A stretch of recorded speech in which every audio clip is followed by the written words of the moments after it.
love and compassion. I'm good, thanks for asking. Hope you and your fam can say the same. Some things will never change. Enough, my offense song, hurry up. Plays on the flop, getting game off my audible. Fast lane of millions. I don't think traditional. Putting in pain, then a wine with medicinal. It's frigid out east, but I'm hotter than I'm in the strong. Smooth nigga, different tone. I might buy some mobile homes. I'm cool on the bitch. Read a book and hit the liquor store. 2 cubes and when it's all done, go and get some more. I try to keep a balance, dodging all the madness. The money talk, a lot of niggas living with some malice.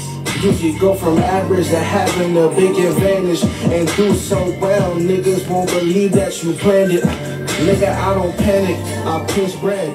Big loaves. I'm thinking about vacation. What's going on, everybody? Happy moon in Cancer.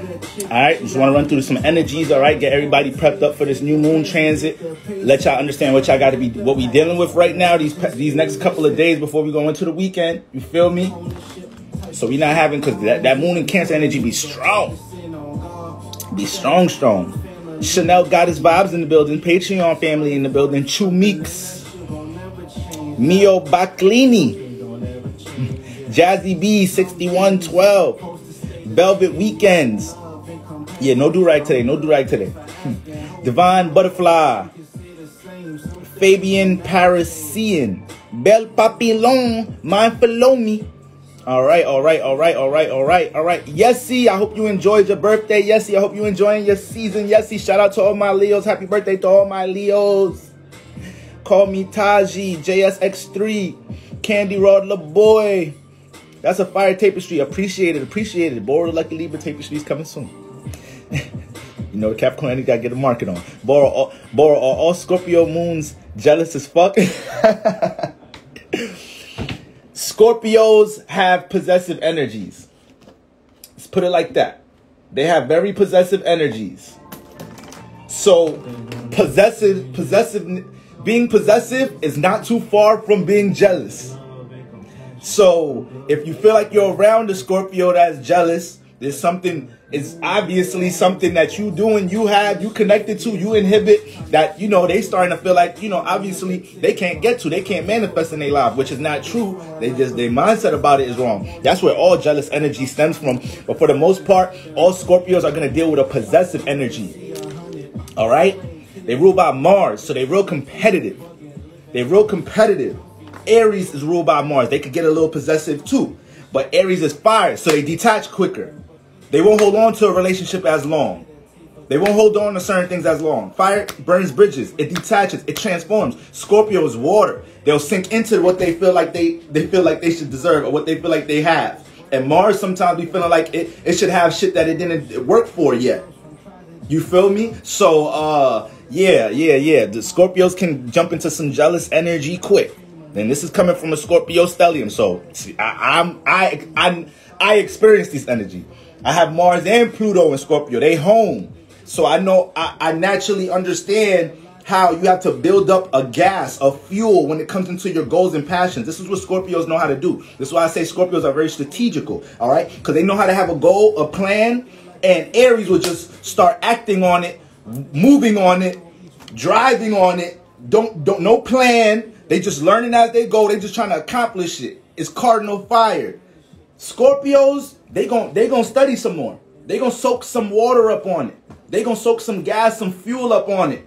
And then they gonna shoot. But they as passionate out of the Aries, you feel me? So, yeah, that Mars energy could start being, Mars energy gets competitive, all right? Mars energy starts seeing what other people is doing that it does. It starts feeling like, I'm way better than this motherfucker. Or I should be getting paid better. I should be getting paid more than this motherfucker. You feel me? So yeah, Mars be on bullshit time, but Mars don't be caring. Mars don't be caring. All right. So I hope everybody's enjoying they Mercury Day. Neek the God. All right. Paulie P. TFL David tapped in. All right. We in here. Sex Artiste. I believe that's how it's pronounced. Adriana. Bonnie Botanical. Bonnie, you've been on fire this week. I still ain't get to see that Katie Got Bands video. I got to check that out. You just reminded me. Ash Danielle, Clarity with Clark. My sister's a Scorpio and I just can't. Yeah, Scorpios be doing too much sometimes. They be doing too much. They be doing too much. My mom calls me a hippie. Lady H2603. It's not me. It's you. It's not me. It's you. Gemini Sun 523. Sheena Briscoe. Helen B. Disha Baby 8. All right, we in here. We in here. We in here. We in here. Yeah, she glows. We in here. We in here. We in here. We in here. Simply Tay. Cherish.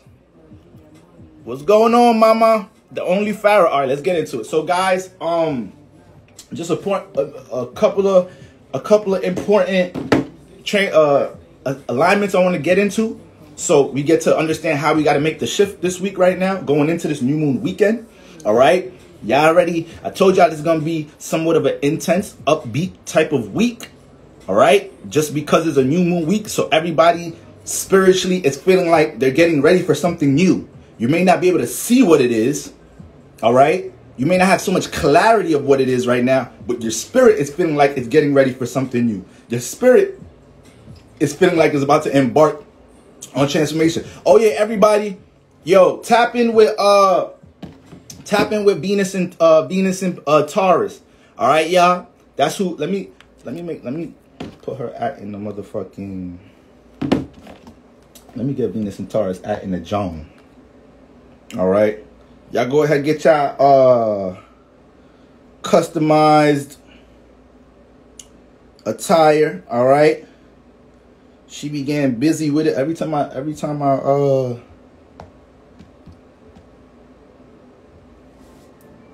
yeah, let me go ahead and just tag that in there. Shout out to Venus and Taurus. All right, you know she's a whole Pisces. Y'all know how y'all Pisces do.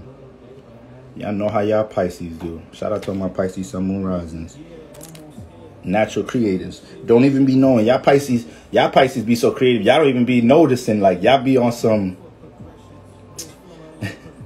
y'all be just doing creative shit, but, like, we be having to tell y'all. You know that was...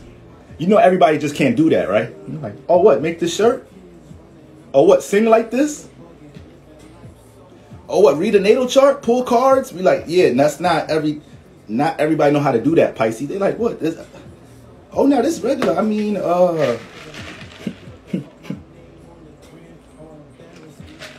been doing this since I was like, 4 or 5. I'm like, all right, Pisces, cut the bullshit.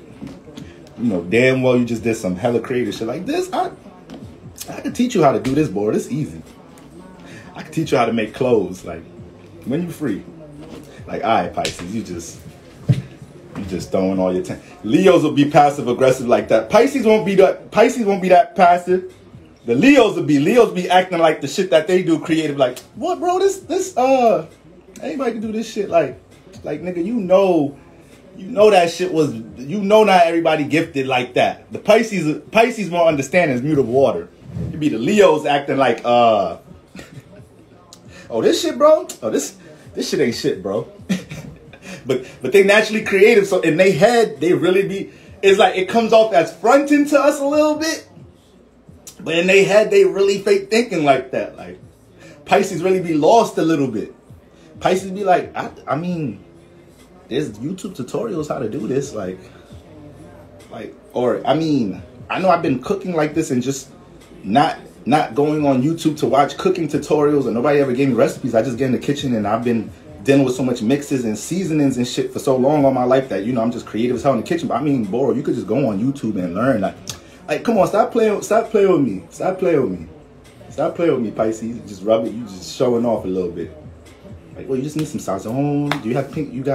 No, not that salt. You got pink Himalayan salt? Yeah, use that salt. So what you got to do, you just got to sit this out for that long. And then it's like, Pisces, damn well that's not some shit you just learn out of nowhere. Damn well you and your imagination vivid as hell. Come on. So shout out to all my Pisces, Sun, Rising, which are creative assets. Shout out to all my Leos. Happy birthday again. So look, y'all, when we talking about where we at right now, we in the middle of the week. So I already told y'all, once again, this is a new moon week. A lot of y'all feel ready for something new. The whole Leo season deal with creating. So by default, we all been trying to dig deep into our creation bag dig deep to see what tools, thoughts, creative, artistic abilities we have that we could start using some more. By default, we've been having all these things put in our face for us to see how to fine tune it. You know, by default, y'all been manifesting conversations at work, conversations in the home, especially in the house that you have Leo in, where people are trying to get you to see what you're creatively good at, trying to get you to see what you could put in the light. All right. So we all been experiencing this in some type of way in the micro and macro level, or in different areas of life right now with Leo season. All right. So now when we get into this new moon in Leo season, this is more of a, once again, new moon. So we take everything we've been dealing with this whole Leo season, and now it's like, okay, it's time to transform. I've experienced enough, or I've seen enough with the sun in this energy, in this constellation. I've seen enough. Where the sun at? The sun is 12 degrees now. Okay. So it's seen enough of yourself, your potential, what you could be, what you could put on the stage. I like to say Leo's dealing with the stage, what you could put on the stage, how to express your damn self. So by the time it gets into the new moon energy, it shouldn't be no hesitation. It shouldn't really be no lack of clarity. We halfway through the constellation, you know what is it that you should be open to in coming into your life, and what you should be experimenting with putting out in the light when we're talking about the new moon in Leo. New moon, we know Leo energy deal with that inner child, childlike activity, youthful-like energy. People that have a lot of planets in Leo, a lot of planets in the 5th house, very youthful energies, may look youthful, may keep the youth on their physical presentation, you know, into their elder stages, or they're naturally going to be real good with the youth, you know, have a great healthy connection with children. Their grandchildren gonna like being with them more than they goddamn parents. When you got a lot of Leo energy, a lot of 5th house energy, because you got that inner child is lit. So we all trying to understand how to connect to that, nurture that inner child. The more we get to that new moon, we're doing that right now, Leo season, but when we get to that new moon, the moon adds emotional connection to it. We know when we're talking about new moons, this is when the sun and the moon are together. They're conjunct. So every new moon is hella fucking powerful. We got mom and dad together, unison. It's one thing when the dad make decisions for the house. It's one thing when, you know, the moon is correlating things in the house and whatnot. But when it's Sunday night and they get together in the bed and they seeing what is it, how to adjust the emotional well-being of the family, and the sun brings the awareness and the, you know, decision making together, you're making a well-rounded decision on how to evolve spiritually. So, you know, that's just like a family analogy there, but that's what we're doing internally with ourselves. We're bringing our emotions of what we've been picking up on, the subconscious, what we're intuitively picking up on as far as the potential of what we could be, and the awareness that we've already gained, and we putting them together, all right? And then when it gets to the new moon, we're like, all right, this is a whole new evolution. This is why the start of next week is going to be some shit, because the new moon is occurring on a Sunday. So we're starting the week with new moon energy, you know?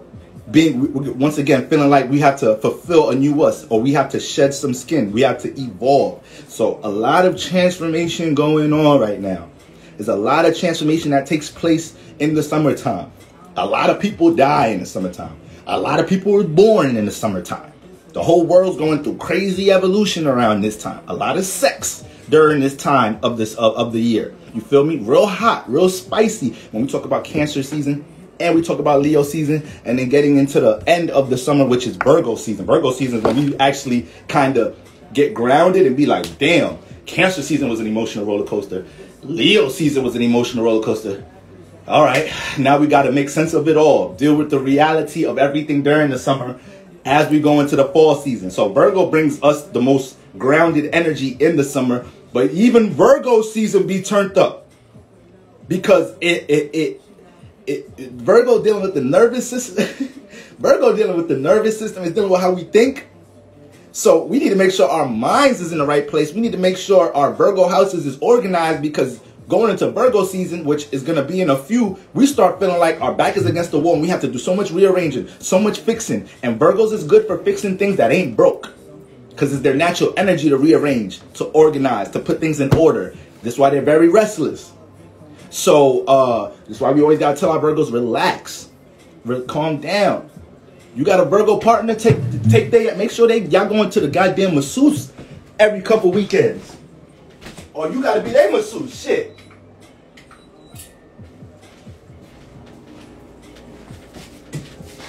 I'm a frugal brother, so I'd rather do the massage my damn self. Like, can we go to the massage parlor this week? Wait, what's wrong with my massages?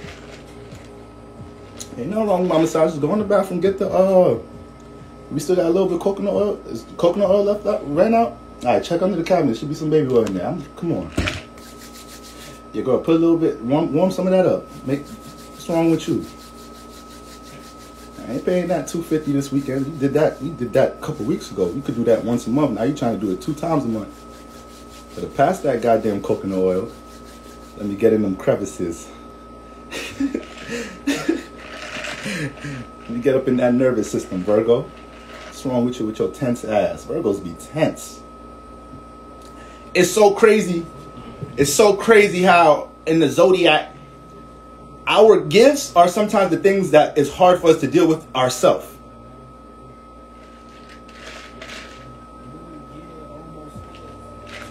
You'll go into therapy and have your psychiatrist help you with all type of shit. That nigga go home. When that nigga go home, that nigga shit is upside down. Nigga be thinking to himself like, how the fuck I got all these clients and niggas be listening to me with the emotions.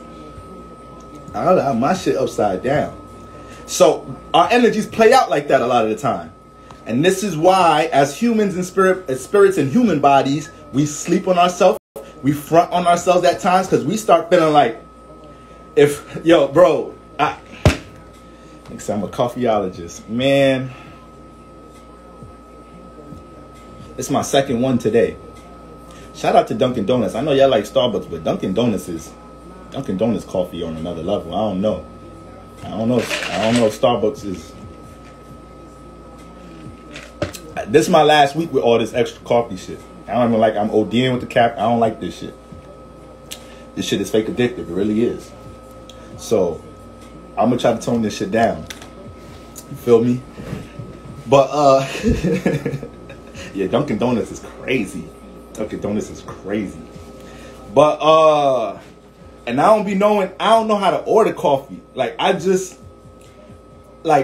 I usually would just, you feel me, get like regular coffee and shit. So now I'm getting jiggy with it. Like I'm getting into the lattes, the iced coffee. So I be coming in there saying some stupid shit sometimes. I be like, yeah, can I get an iced mocha latte swirl? She be like, so you want an iced coffee or a latte? I be like, what's the difference? They be like, well, the latte is this and that, the ice. I be like, okay. Is there a way you could put them together? Can I have a iced coffee latte? They be like, sir. I'm like, okay, all right. So just let me get the, and then on top of that, I'm a Libra. I'm indecisive. So I be like, all right, let me get that mocha latte. Can you put caramel in there too? So you want a caramel swirl? You want it mocha flavored caramel swirl? What's the difference between the flavor and the swirl? I thought you said, sir, the coffee itself is mocha, but then you can add okay, all right, let me get that then. This be my third time in Dunkin' Donuts. On top of that, the lady be like, this nigga come here every day, multiple times a day. He's still asking the same questions. Yeah, let me get whipped cream in that. Y'all ain't got no more French crullers neither? God damn. Y'all be running out them French crullers.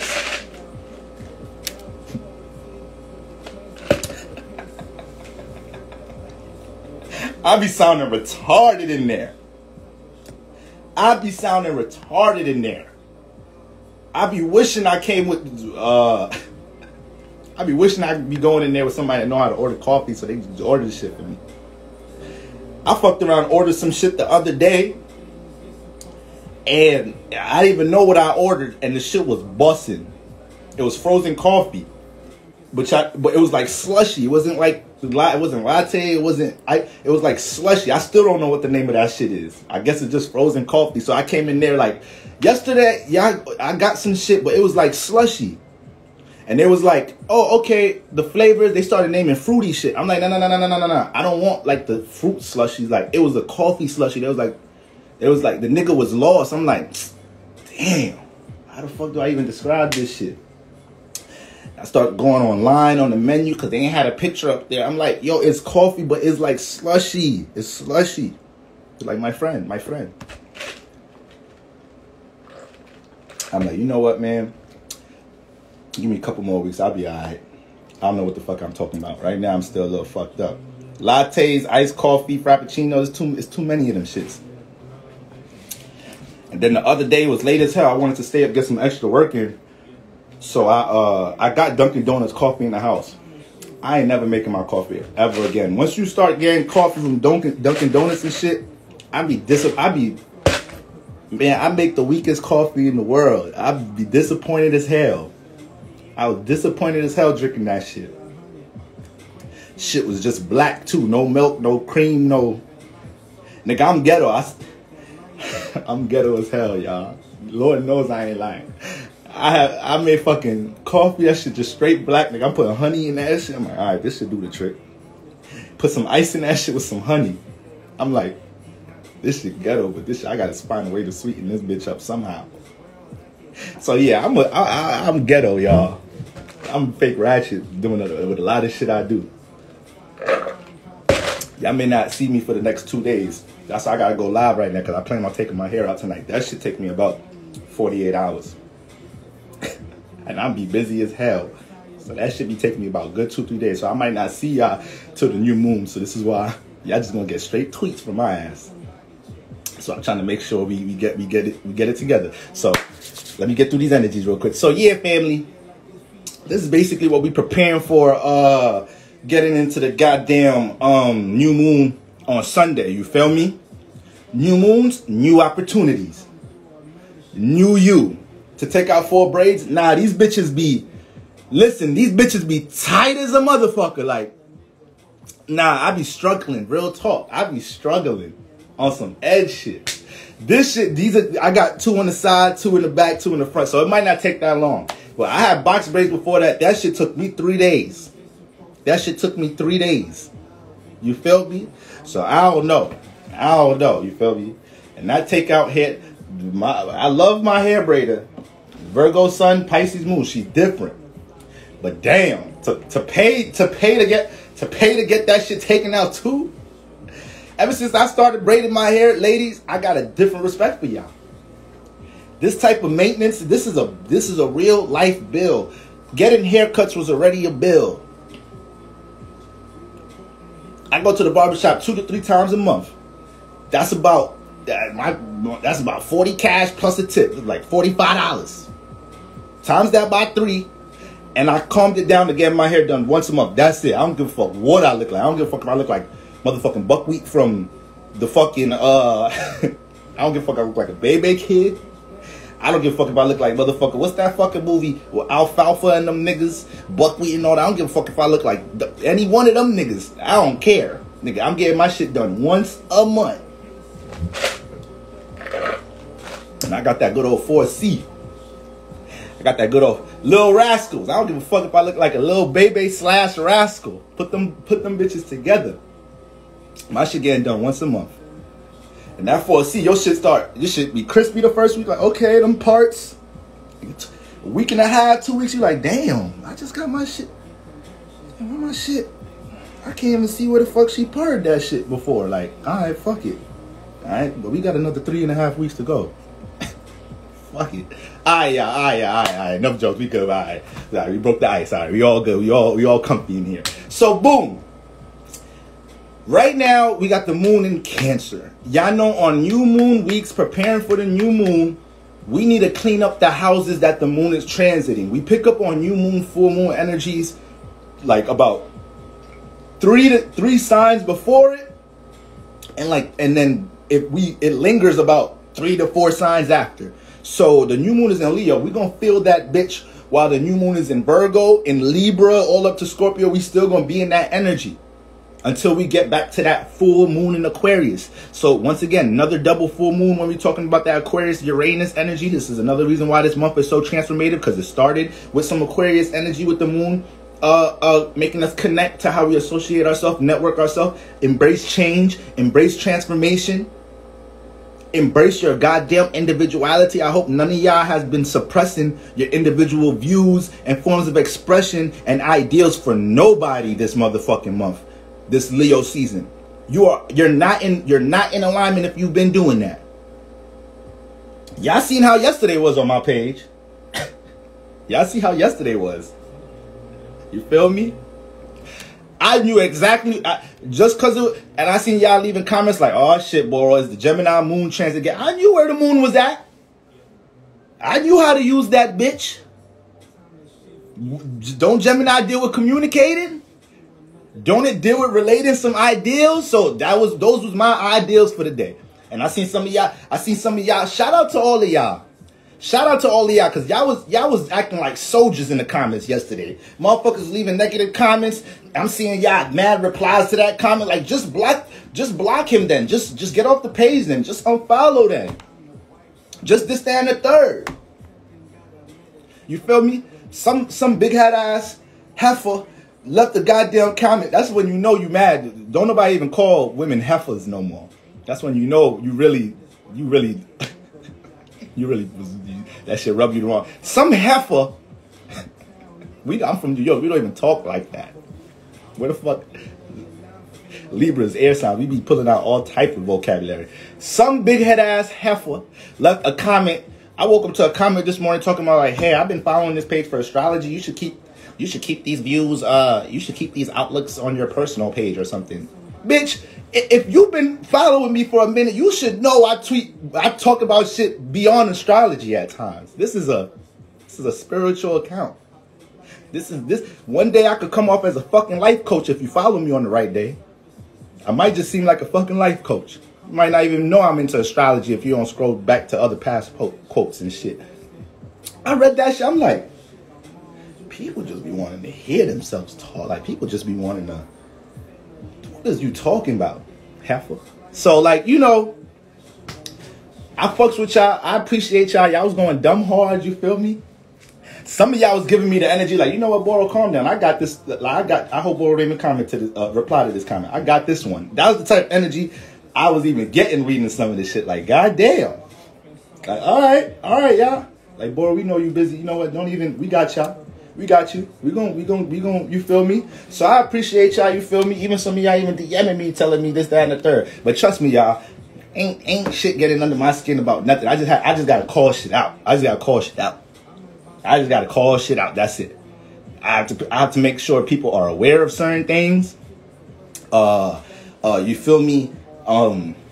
That's pretty much it. Like you can't allow bullies to think they could just come to school and get crazy with their shit. Like, and they could just be comfortable tapping your pockets and shit. If that's the case, either we gonna have to find a way for y'all to exit the premise, or y'all gotta get transformed. Somebody gotta get transformed. It ain't gonna be me.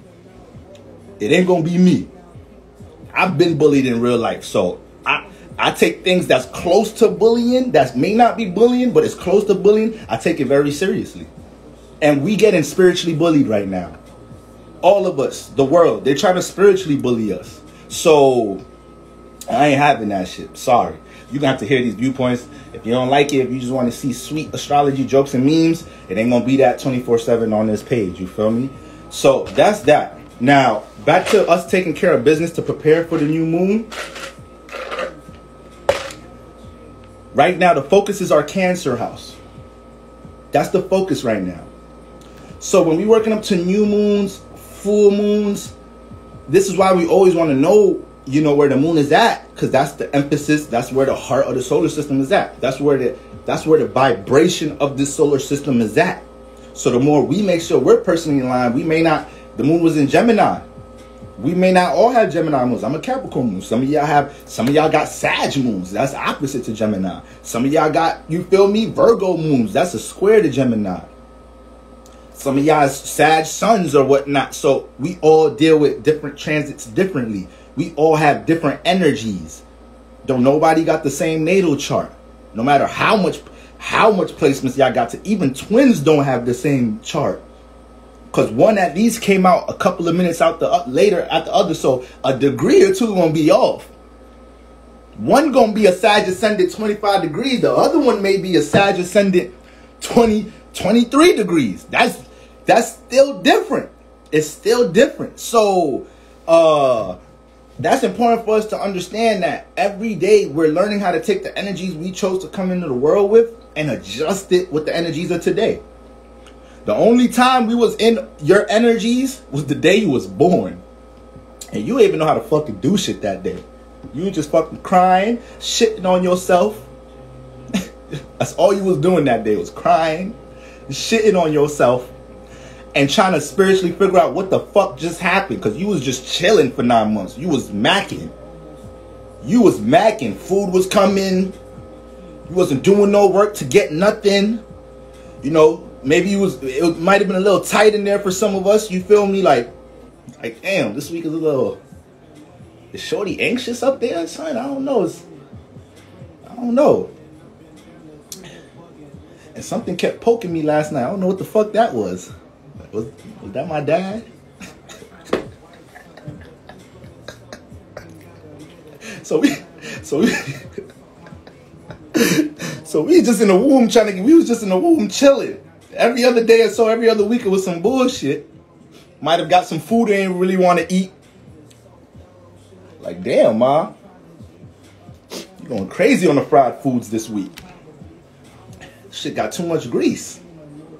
You feel me? Some of us was dealing with some bullshit here and there. But regardless, we got out that motherfucker. And the second we got out, we aligned with what exactly we signed up for with our spiritual contract. The nanosecond you took your first breath, natal energies is established. The second that aggressive ass motherfucking doctor, some of us that you might have had a water doctor came out, you feel me, was nurtured, you feel me, came out soft, delicate, you feel me, some of us might have had an Aries doctor or something, might have had a Capricorn doctor, nigga yanked us the fuck out that bitch. So even the way we came out started gave us a spiritual influence of how life was gonna be. Some of us came out in a nurturing way. You feel me? Your dad was already there, family members there, like, oh my God. It's like, okay, you might have had a Taurus, Cancer, South Node. You coming into some type of stability. Some of us just came into some bullshit. Nigga got yanked up out of there. The doctor a little anxious that day, so he didn't even do that shit with love, care, and nurture for real. Your dad ain't there. And your dad ain't here now. And it was never there. So some of us had our dads there, some of us didn't. So we all came in. That first breath was different for a lot of us, but that was the day we was in our energies. That day the sun was where it was supposed to be for us. The moon was where it's supposed to be. But all we was doing was shitting, crying, and trying to figure out spiritually what the fuck just happened. I was just, in 9 months, I was just chilling in this spot. And now that's why babies is crying. That shit hurt. Breathing hurts.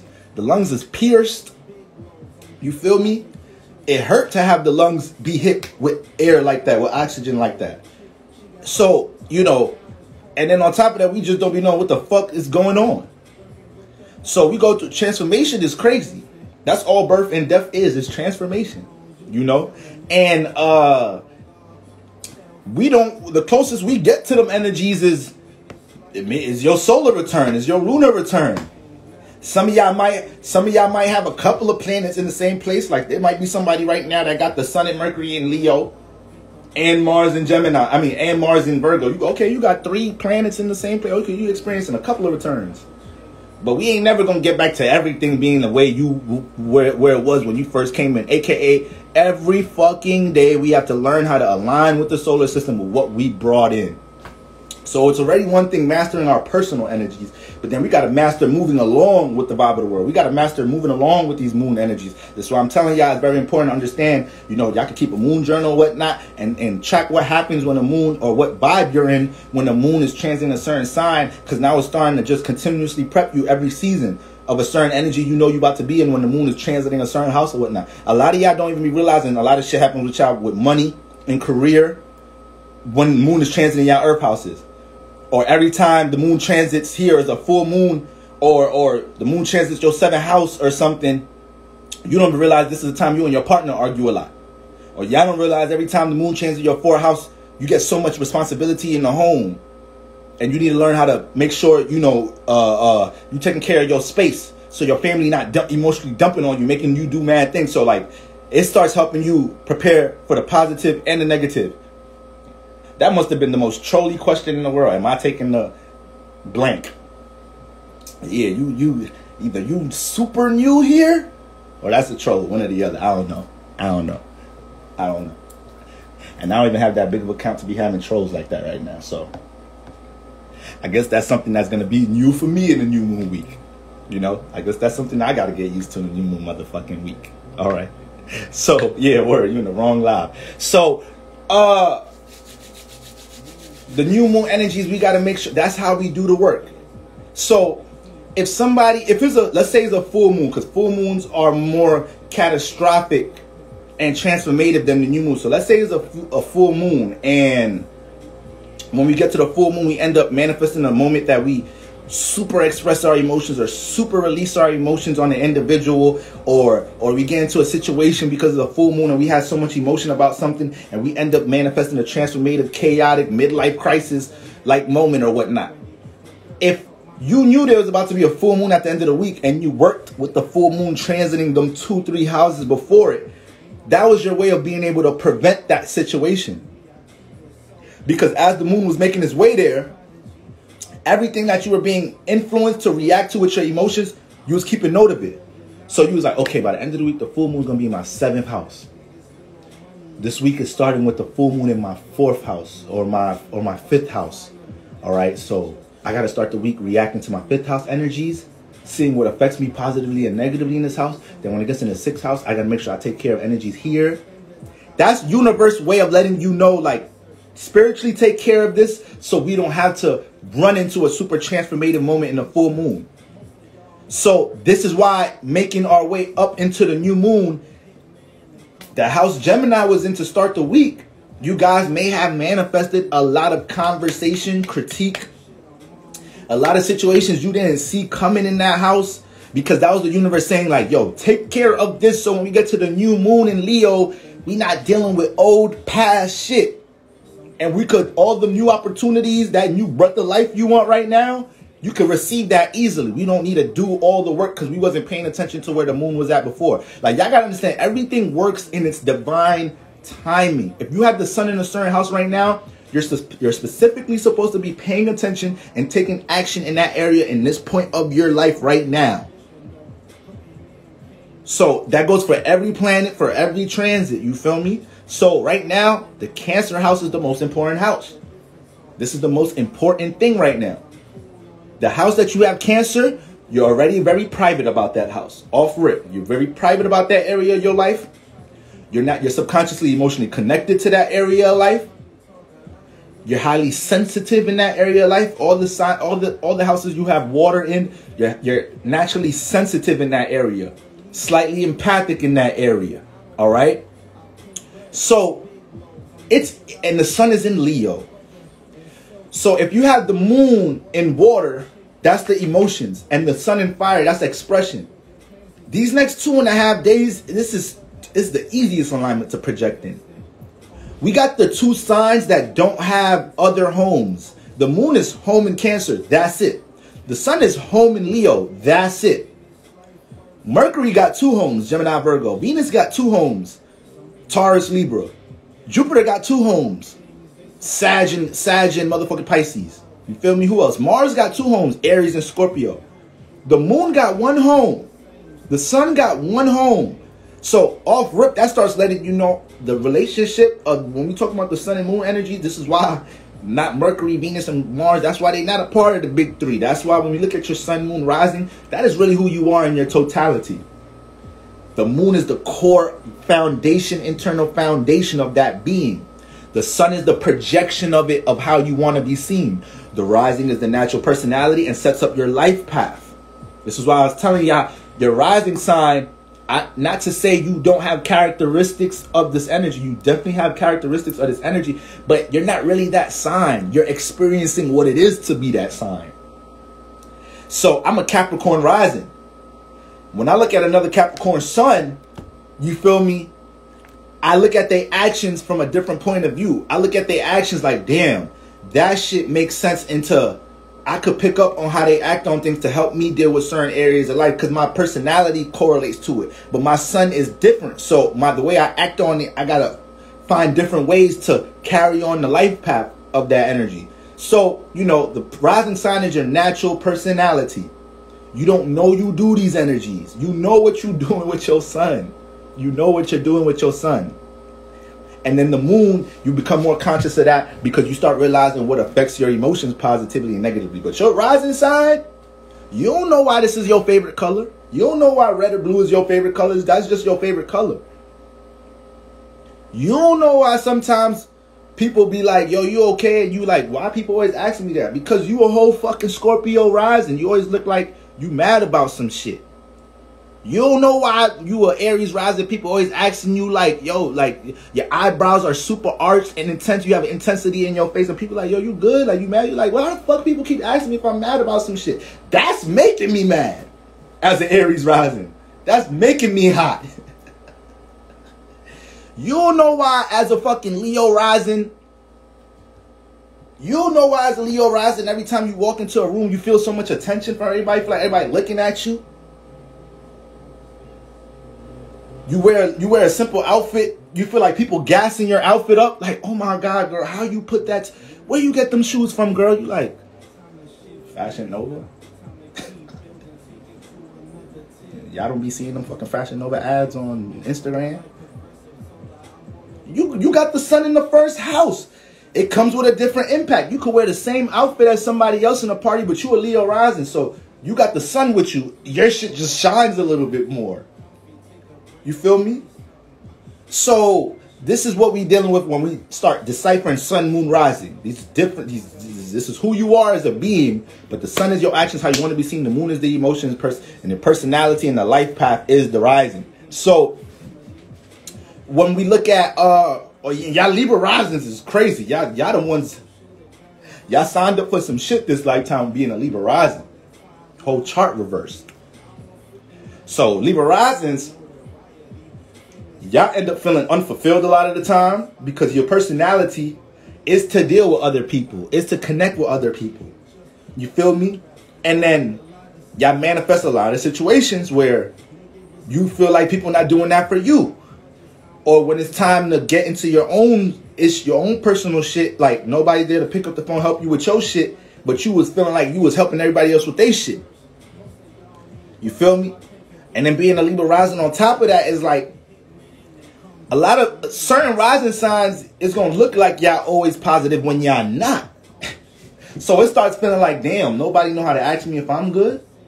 Nobody know how to ask me if I'm happy about some shit or if I'm straight. Because it always looked like I'm good.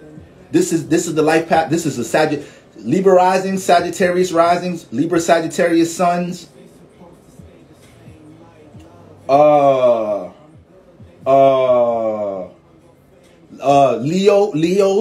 sun, Leo risings. Geminis. Some people don't even try to ask y'all if y'all good at times. Because the way y'all project yourself seems real optimistic, jovial by default. You feel me? Or you could have it reverse. You could have, you know, you could be a Sag moon, Libra moon, you know, Taurus moon. You feel me? Pisces moon. And you always kind of feel optimistic, but if your sun is in Aries, your sun is in Virgo, your sun is in Cap, your rising is in Cap, you gonna look like you be uncomfortable about shit. You gonna look like something's always bothering you, or you always thinking hard or something. With some of y'all Earth risers always just trying to come up with a diabolical plan. You feel me? So it's so crazy how we deal with the difference of what's portrayed, what's seen, and what's going on in the inside. All right. So right now, the Cancer house is the most important house that we're going to be attracting the most situations right now to help us prepare for the new moon in Leo. Okay? So I'm going to briefly run through the moon and Cancer houses. Briefly. But I just want to also point out right now, matter of fact, let me just flip this. Okay.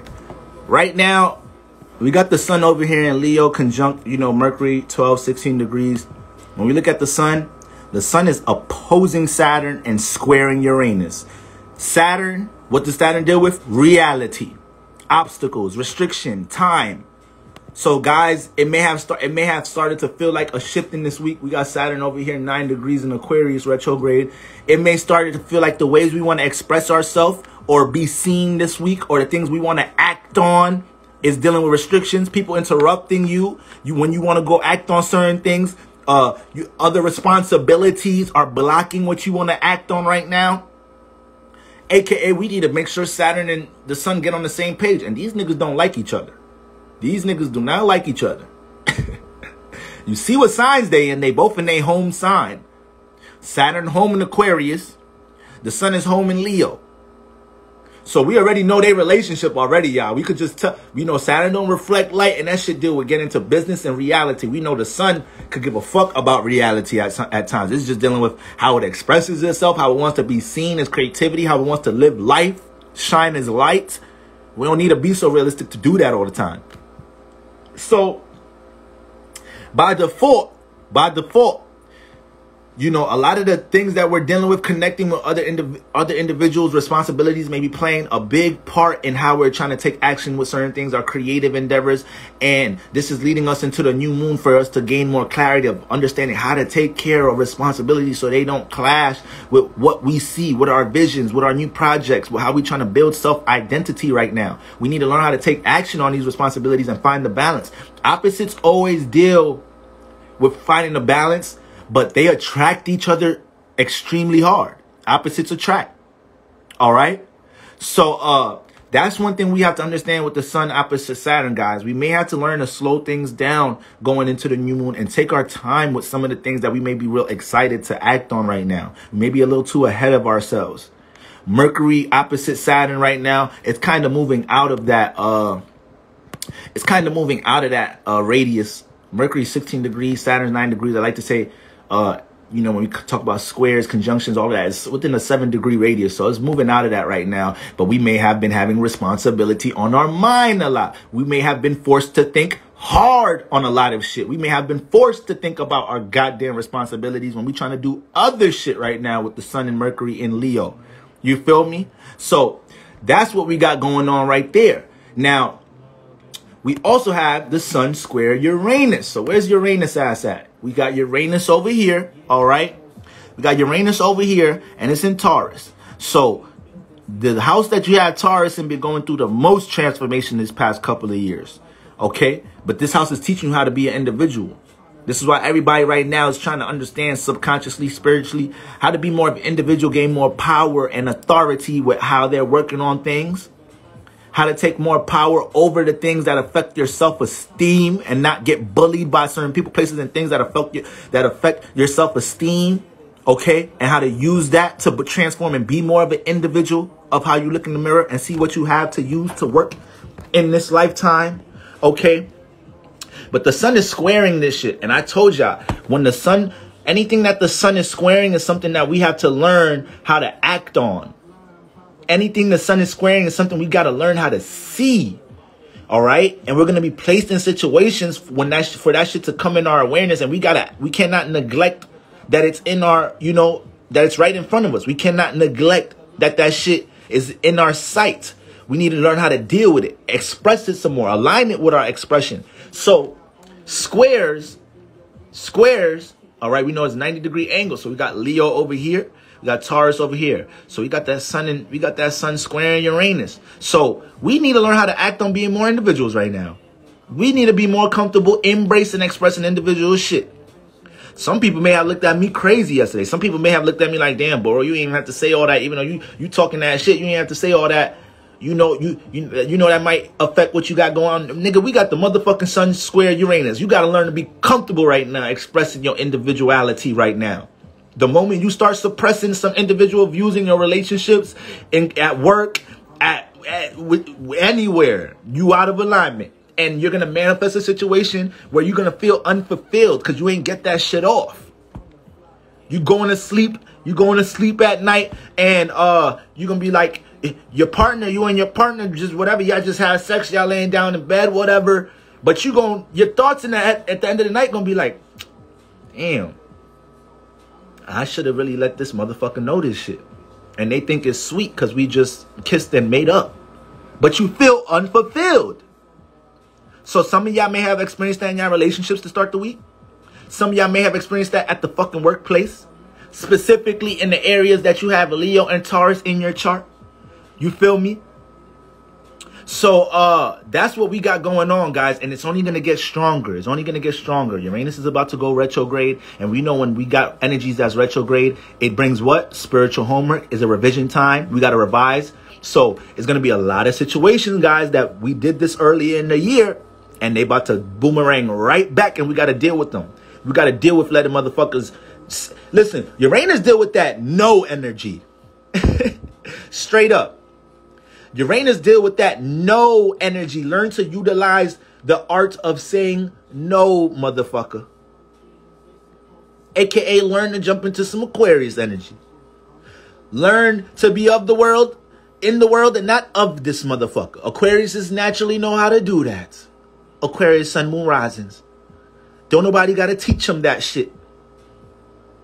They start fucking up when they start trying to be like people around them. That's what makes Aquariuses look weird. Now, Aquariuses lean on being unique and original and innovative when they're not trying to align with others and they just being themselves. The moment Aquariuses start feeling a little funny, like they gotta align with what's going on with the people around them and all that, that's when we start looking at you like, nigga, what is you doing? And you're like, what? Nigga, I'm trying to be aligned with y'all. Like. You out of energy. You out of what you're supposed to be influencing us to do. Y'all supposed to be the different ones. Y'all supposed to be the ones when the whole world is talking about something. Y'all jump on live on Instagram and y'all like, all right, y'all. All of y'all saying Jada Kiss went crazy tonight. But honestly, when Cameron and like, you're supposed to be the one with the opposing view. Why y'all think Bob Marley gained so much recognition? Why y'all think certain Aquariuses just gained so much of an influence? Because that's what they doing. They the ones that's gonna express and communicate some shit that a lot of us be thinking, but we ain't really trying to look like the black sheep. We ain't really trying to look like the one that's so different and separate from others. Certain signs get along with that energy better. The black sheep signs: Aries, Scorpio, Virgo. Virgo gonna express some details and shit about some shit that we wasn't even trying to fucking hear. Virgo's gonna do that. You gonna do a group, Oprah, you gonna do a group project with a motherfucking Virgo, and everybody gonna feel like that shit is done. Like, all right, we done did enough work on this shit. Let's turn this in. Leave it up to a Virgo. Say, all right, hold on, guys. We like, oh shit, what the fuck? What else does Virgo got to add to this motherfucker? You better listen to the Virgo, that little thing they about to add in that everybody didn't want to really, everybody knew they saw, but nobody wanted to do the work to fix it. That little thing about to change our grade from a B+ to an A+. So yeah, black sheep vibes, you know?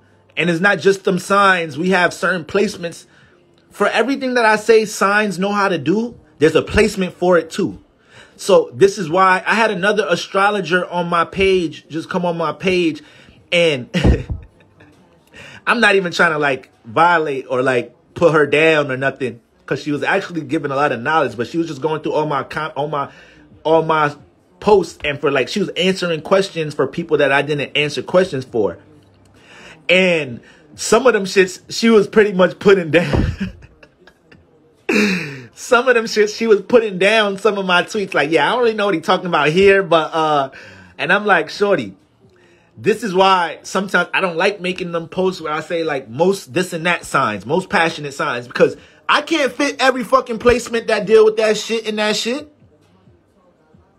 So I may say most passionate signs: Scorpios, Aries, Capricorns, fucking Leos, you know, whatever. I may say that, and then I throw some placements in there, but I may not have Mars in the 8th house. I may not have Mars in Aries, Mars in Capricorn, Mars in the 10th house, Pluto in Scorpio generation, Pluto in the 1st house. I can't fit all that shit in one tweet. So, like, I don't like them. I got to tone down on it myself because I know I'm the one making the fucking post.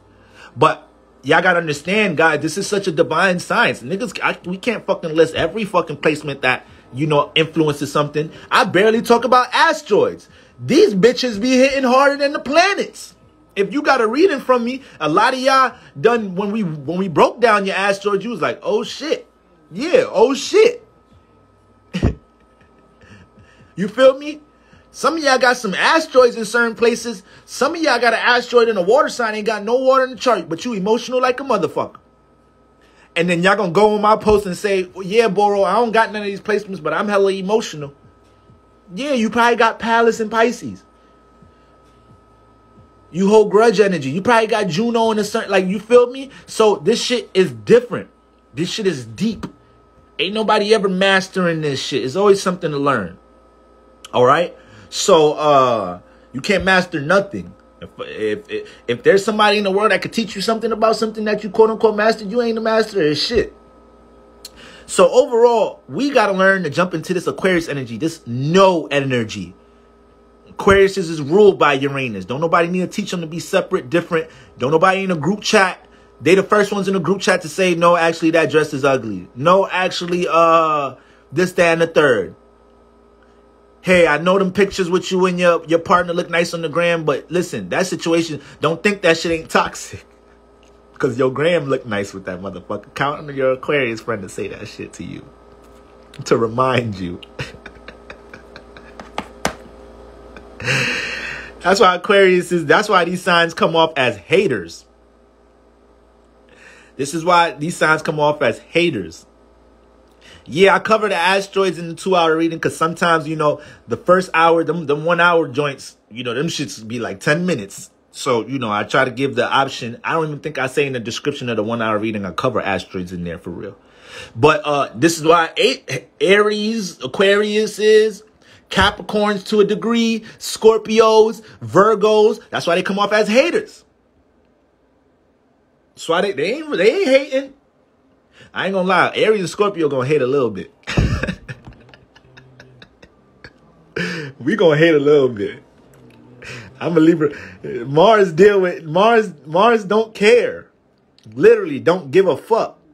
So just the way we express things, we do Aries and Scorpio to a small degree. We be hating. So you feel me? Don't take it that though. If you got an Aries Scorpio friend, now you know. If you got an Aries Scorpio family member, now you know. They ain't like purposely hating. It's just how they see shit. You feel me? But yeah, these signs gonna come off as some haters because they opposing, because they individual. You feel me? So I wonder what's Simon from Simon American Idol. Cause that's an opposing motherfucker right there. Fuck is this nigga B-Day? October 7th. Damn. He a Libra? Oh shit. Let me see if they got this nigga chart. That nigga name is Cowell. That nigga could have got a Nobel Peace Prize for his hating. But I'm calling him a hater, but to a Scorpio Aries, they watched American Idol and they was like, shit, the nigga telling the truth. Virgos be like, shit, the nigga telling the truth though. Aquarius is like, hell, I fuck with Simon. These signs like people like that. Listen, hold on, my fucking nose be running. I got too much fluids in my system, too much passion. Yeah, some signs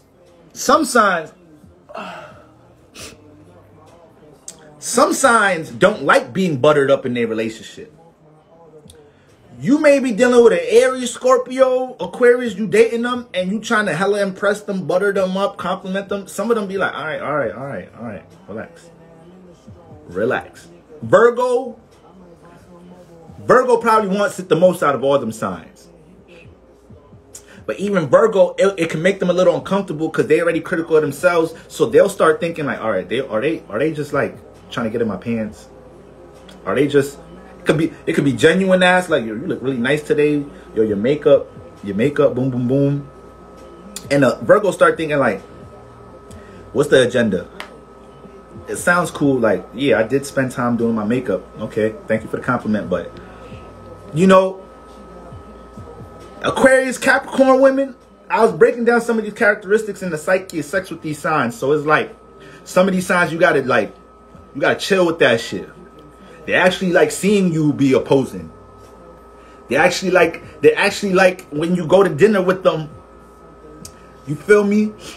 The waiter be on some bullshit, and when they say and when the waiter is some bullshit, you call it out instead of being like, nah, it's okay. Like, you know, they like, yeah, this motherfucker. Matter of fact, when this motherfucker come around, I'm gonna tell the motherfucker like, yo, I don't want the piece touching my mashed fucking potatoes. You Aries, Aquarius women be like, shit. You tell that motherfucker in their head, you tell that motherfucker no when they come back. Scorpio woman, you tell that waitress no when that nigga come back. Shit like that'll turn them on. Just seeing opposing shit. Just seeing you not aligning with shit. Because they don't align with shit. So now they feel like they got a rebel partner. Now this shit start feeling like this shit about to turn into Slim and fucking Queen. Instead of, everybody don't want to fucking be, I'm trying to think of the sweetest couple. Some people want to be Bonnie and Clyde. Some people want to be Slim and Queen. Some people want to be motherfucking Romeo and Juliet. They want to be with somebody that doesn't align with everything and say fuck the world and run off. Don't everybody want to be on some happy go dandy shit? Like, so that's just like natural energies. Like, I'm a Libra. I'm some get along ass nigga. Like, I'm some let's do everything together, babe, ass nigga. So I gotta be conscious if I'm dealing with a certain individual. You feel me? You feel me? I gotta learn how to tone that shit down. I gotta learn that, like, you feel me? Now these are things I personally done been working on in my life. Like, I used to have an older brother that tell me that shit all the time. Like, yo, you like everything.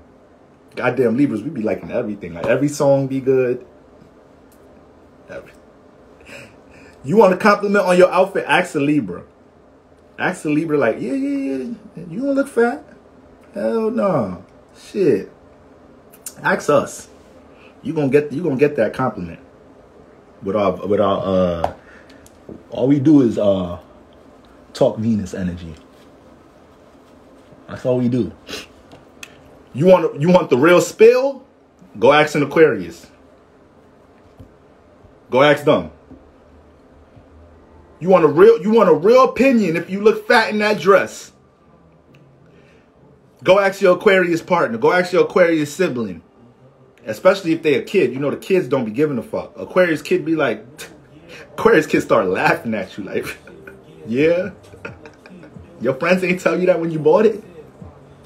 Don't you got a group? Don't you got a group? Just harsh. Don't you got a group chat with your friends where y'all be sending shit each other when you buying shit? Yeah, you look fat. Yes. Shit, I don't know why you asked me. You know I was gonna give you the real. So, yeah, man. Some signs, Libras, we be soft as hell. We be making shit sweet for y'all. We be making shit sweet for y'all. That's why situations like yesterday when I was talking about what I'm talking about, I don't know how to gray area it. Either I'm being too sweet about something or trying to fit the mold for everybody, or I got to jump into Aries energy. I got to jump to opposite energy. That's another video we got to talk about. What makes you jump into your opposite energy? You feel me?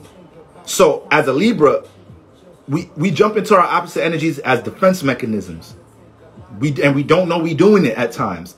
So you can have a Cancer be real cold like a Capricorn. You feel me? You can have a Gemini start coming off real open-minded, philosophical like a fucking Sag. You can have the Libra, you feel me? You can have a Libra be real motherfucking selfish or get real aggressive because it starts feeling like I've been trying to align and not everybody aligning with me. Fuck that. Let me jump into heavy single-minded energy. That's going to get people attention. So we don't know how to gauge it. You feel me? It should be deep. This shit is so deep. You got some Aries that'll do that. You got some Aries that they start feeling like their individuality not respected and they get hella communicative hella expressive to mad people around them just so people can feel their rage, feel their intensity. And it's like, damn, when the fuck you talking a lot today? Yeah, that Aries that Aries got a lot of pent up energy about something that hasn't been respected. You feel me? Shit, you have a Virgo. What's Virgo? Virgo, and y'all gotta remember, we already connected. You connected to your opposite sign. It's on the same axis. You have a Virgo that, you feel me, be disassociated from reality.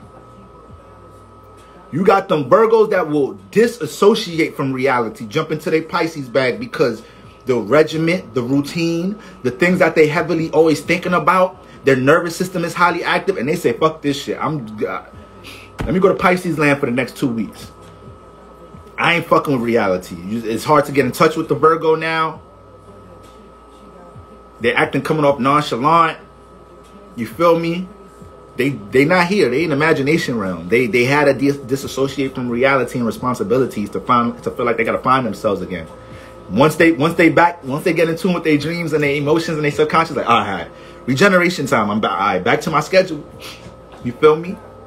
And then you got some Pisces do the opposite. You got some Pisces that they'll have reality knock them up the head so much that they'll just disassociate from their creativity and their goals and their imagination and feeling.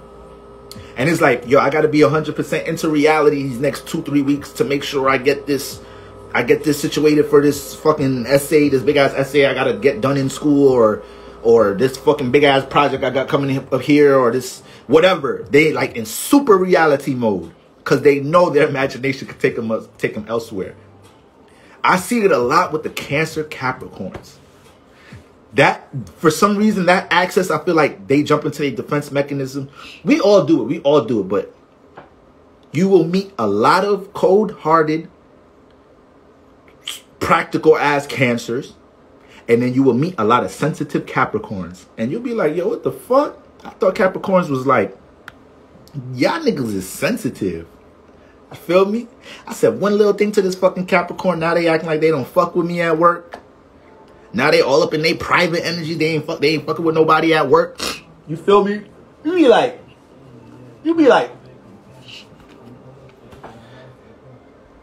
Capricorn gets sensitive. You feel me? And you'll see these shifts of the moon signs more than the sun, because everything is more potent with the emotion. So you'll see these shifts with the moon sign way before the sun. You feel me? So it's like, that should be deep, but it really plays out as defense mechanism. We just don't jump into that energy for nothing. You feel me? So yeah, you got some, listen, you got some Cancers out there. Don't give a fuck. Don't give 2 fucks about you and what you got going on. They out here trying to get a bag. They neglecting their own damn emotions.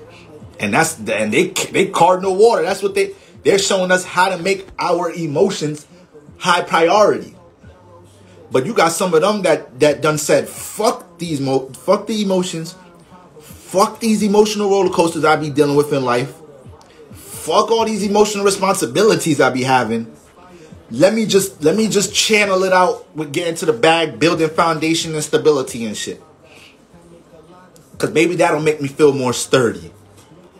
You feel me? And then they end up having to come back to dealing with the emotions because that's your energy. You feel me?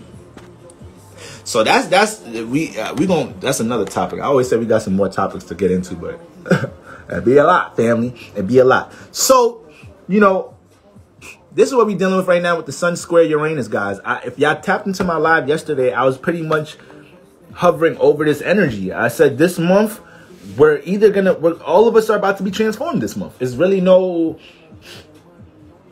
no way to say it. It's just the energies. Now, is it going to be a positive? Is it going to be a positive or negative impact? I don't even want to say is it going to be positive or negative, because every form of transformation is positive. I feel like either your ass got transformed because you wasn't paying attention to what you need to embrace, or you made the transformation. So are we going to embrace this transformation this month? Are we going to see what's forcing us to express our individuality and embrace it? This is the month where a lot of us right now are going to run into situations that we might have held our tongue. We might have not made a certain move because of our environment who was around us, or we may have not have made us express something that we've been holding in our mentally or emotionally because we didn't know what was going to happen after. We didn't know the result. We didn't know what could be changed after. A lot of us is about to be pushed into them situations where it's like, yo, I don't give a fuck about what happens after. I got to express this. I have to have my individually respected. I have to have my thoughts respected. By default. That's going to start mattering more. That's going to start mattering more than you feeling like, is my relationship going to be the same after this? Is my living situation going to be the same after this? Am I going to still have my job after this, after expressing this? Like, we're going to be pushed into these situations, and it gets more intense, you know, with the sun squaring Saturn. So, that's what we got there. Sun represents your self-identity, how you express yourself, how you're seen. Saturn is change, man. Oh, I'm bugging out. This Simon bum-ass chart. Why I pull his chart up? Oh, to see what opposing energies he got. Okay. So he got, okay, Mars in Libra. Mars in motherfucking Libra. Listen, y'all.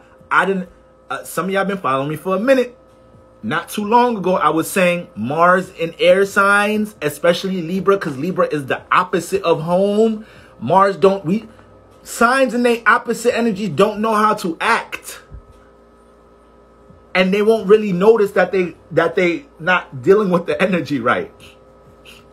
So, what's the Libra energy? One-on-one connection, being harmonious, right? Valuing somebody else's opinion, finding the balance in the relationship, speaking and letting the other person, you know, knowing how to be. I'm not even trying to like just use Libras because I'm a Libra, but we're the air signs that we talk a lot. All air signs going to talk, but we know how to give and receive more than the Aries and Gemini. Aquarius make you give more before they receive. Gemini may give and not receive as much. You feel me? We're just talking about simple conversation. Libras, we know how to do it in the most balanced sense. Okay? But all these niggas is studying you. All the Aries, they deal with all the air signs, they deal with the mind. But when you got Mars in its opposite energy, it don't know how to act in Libra. Mars is all about doing shit on his own. It's all about its passions. It's single-mindedness. What it wants to do. So when it gets into Libra, it plays out in two ways. This is, and people that have Mars in the 7th house is going to be able to relate to this. Or people that have Mars in air signs and air houses, even though they're all different. But the main energy, you're going to deal with a lot of transformation and clashes in your relationships. It's so hard to find the balance connecting with others. You're too aggressive or people too aggressive with you. So you feel like you're always fighting in your relationships. You feel me? There's no gray area. If you have Mars in air signs, it plays out like that. And when it's in Libra, you come off very not.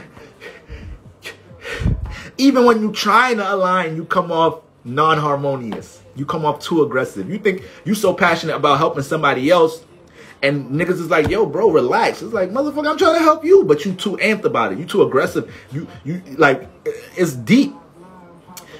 People be Young Pharaoh. Young Pharaoh, I like to use him a lot when I think about Mars in Libra. He got Mars in Libra. So if you've been studying him, very intelligent scholar, right? Has really built himself up or his brand or whatnot. But look how much transformation he undergoes. Look how much clashes and beefs he has with other teachers, from Nature Boy to him coming at the Nation of Islam and Brother Ben X and what's his name? RZA. Look at how aggressive he is. That's that Mars and Libra energy. Sometimes they don't give a fuck about that one-on-one connection, harmonious alignment. It's like, nigga, in this relationship, I'm gonna get my personal intentions off. You gonna respect this. Simon don't give a fuck about giving these motherfuckers no harsh critique. He don't get. If anything, his son is in Libra, so his son make it feel like that's the right thing to do. That's the fair thing. I'm being fair. How I'm gonna tell this artist that they good when they okay? I can't give them the good. They okay. How's that fair if I tell them they really good, and then this other artist that's really good, I tell them they like. Nah, I gotta learn how to be fair. But the way, cause he has Mars in air, is next to his sun, 2013 degrees. The way he articulates it Comes off real single-minded, real harsh, real aggressive. It takes away some of the Venus energy from the Libra. So a lot of my Mars and air signs, Mars and air houses, I tweeted this. When you have Mars and Pluto in air signs, air houses, you're going through a lot of transformation in your relationships. It's hard to be on an even spectrum with your relationships. Either you the too aggressive one or you manifest mad aggressive motherfuckers. People trying to take power and control over you. You feel me? So, yeah, that's just crazy. That's all I had to see. You got 2 planets in Virgo. You got Pluto and Virgo generation. So Virgo deal with critiquing. He got Pluto in there. So his critiques be transforming people. People, their whole life they want to be singers. Go on American Idol, get critiqued by Simon. That's it. Transformation. All right, I'm good with singing. I'm good.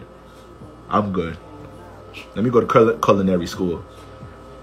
Let me go start this business with my cousin. This nigga done transformed me with the way he done critique my ass. Nigga just did that on national TV. Make me feel retarded. So, that shit is crazy. So, let me get the fuck off this nigga chart, though. Shout out to Simon.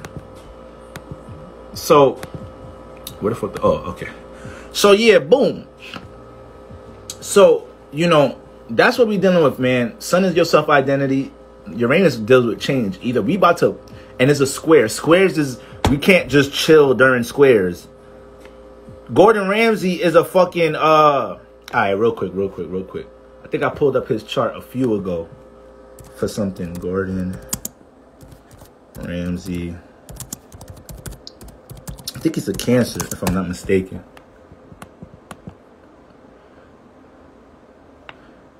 No, he is Scorpio. Look. What signs did I say are the black sheeps? What signs did I just say are the black sheeps? Now look where his sun and moon are at. Kevin Samuel voice. Can't make this shit up. Can't make this shit up. So reason I said Scorpios. And Virgos are the black sheeps. There's a reason. All right? It's not, I'm not just pulling this out my ass. So, motherfucker Scorpio don't give no fucks. And that's why he's so passionate. It's Mars. Okay? Scorpio's intense, man. It's Mars energy. And then he got Venus there. Venus conjunct his sun. So, he got a lot of appreciation. He values what he's expressing. So he's definitely going to tell you that this is tough love, the way I'm expressing this shit. He may probably, that's what he probably telling niggas behind the scenes. Like, listen, man, I know you probably feel embarrassed. I just did that to you on national television, but motherfuckers wasn't giving you the real. If motherfuckers was giving you the real before the show, I wouldn't have had to tell you this shit. Venus conjunct the sun. They're going to try to sweeten it up a little bit off the camera. You feel me? So, That's what's going on there, man. And then Venus and Scorpio love is too intense. Venus, some people can't handle Venus and Scorpio love. It's too intense. You feel me? It's way too passionate for your ass. The love is deep. You may not feel like you can match their love. You feel me? The way they love make you feel vulnerable. They be feeling vulnerable with their goddamn love, Venus and Scorpio. So they be in situations where they start liking people and they're like, damn, is this motherfucker deserving of how deep I'm about to like go in? Is this person deserving? Because I can't even hold this shit back once we serious. So that's Venus and that shit 15 degrees. They right together. What else? He got Mercury in Sagittarius, so Mercury and fire gonna communicate impulsively. So there might be a couple of things he says that he don't really mean. Sometimes, even though his son don't give a fuck. His son really don't give a fuck. But Mercury in Sagittarius, because his sun is water, is gonna reflect on his actions. Water signs reflect on their actions more than anybody else. So, because water rules the past. So he may say some shit. With that Mercury in Sagittarius. Mercury in Sagittarius is some impulsive communicators. You feel me? Whether you a Sag with Mercury in Sag, oh my God, Sagittarius with Mercury in Sag, we can't shut y'all up. If we go into the movies with y'all, if we about to come over, Netflix and chill, that shit turn into Bible study. That shit turn into church. Y'all whole life, y'all are the pastors and the preachers. Sagittarius with Mercury and Sagittarius, they don't even know how to talk without teaching. They naturally teaching as they talk. You feel me? You go shopping with them, they walk in the H&M, they teaching you how long these clothes been up here, when the shipments come in. Is like, motherfucker, do you work here? Now I'm just letting you know, I was reading this shit up on, I was watching this show about boutiques and shit. So yeah, motherfucking hell yeah. The fitting rooms, they don't really be cleaning the fitting rooms neither too. They gonna tell you all the backdrop, give you, I even asked for all that knowledge and wisdom, but thank you, Sagittarius, Mercury and Sagittarius. You feel me? Sagittarius debilitated there. So they don't know how to speak technically. They just speak from, you feel me? They speak from Jupiter energy. They speak from just natural wisdom and goddamn vision, how they see things. You feel me? Impulsive communicators. So that's that right there. Then look at all these energies in goddamn Virgo. Look at all these energies in Virgo. I said Virgo, the black sheeps. So let's connect his sun and moon. His moon is a critiquer. Virgo moons, they can't help but not notice the details to things. All right? What is it? 23 degrees. So what decon is that? That's the Saturn Capricorn ruled decon. So it's these Virgos is harsh. 20 through 29 degrees.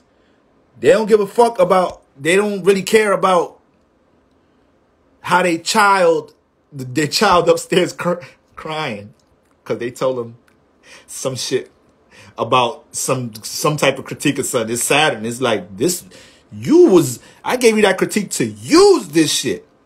If you can't use this to build and be a better person, then shit, I ain't taking it back. Maybe when you get older, you appreciate it. So these Virgo moons, them Virgos, they don't play that shit. They got the Saturn influence. They don't play that shit. Check your decons. All right, I got videos on this on YouTube. So, who he naturally is in the bottom of his heart, he critiques the fuck out of himself. So he may not even look at the way he's going hard on everybody in the show because he been doing this to himself his whole life, Virgo moon.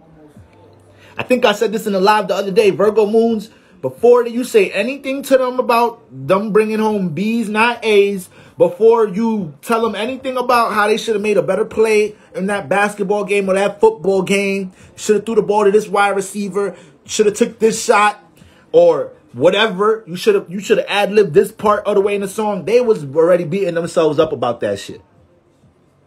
They was already beating themselves up about that shit, Virgo moon. So that's another reason why he may be a little insensitive. The moon is already in Earth. Earth don't deal with emotion, deal with practicality, deal with common sense. So his moon already, that's what he been dealing with his whole life with himself. And that shit conjunct Uranus and motherfucking Pluto.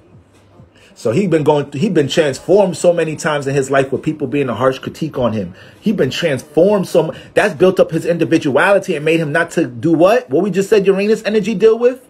No, utilizing the no energy, not giving a fuck. And is next to his moon. Anything conjunct your moon is who you truly are. So he's truly a passionate, non-giving a fuck individual. These are some of the most individual energies in the chart. Mars, Pluto, Uranus, and they all on his moon. Pluto and Uranus is conjunct his moon. Mars is not conjuncted. Shit. Actually, Mars 15 degrees. That's 8 degrees away.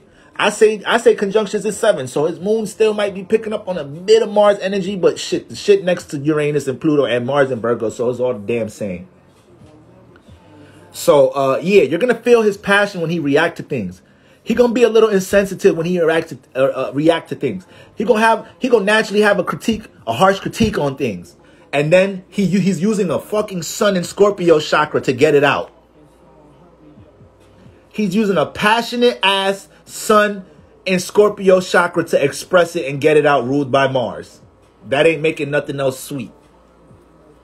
That ain't making nothing sweet. So, Whoever told me to bring his chart up, thank you. It's good. It's a good example. All right, back to these energies. Cause I want to get through the moon, Cancer house transits. So yeah, that's overall. Overall what we dealing with, guys. We're dealing with a lot of situations in the workplace, in the motherfucking with our relationships. That is like our individuality is being forced to be expressed, and if we don't express it, we could blow up. We could hold up too much pent up energy, and we might be transformed. We might be changed. We cannot suppress anything that we feel strong. We individually feel strong about. All right. So that's very important going into the week. Now, real quick, moon in the Cancer houses.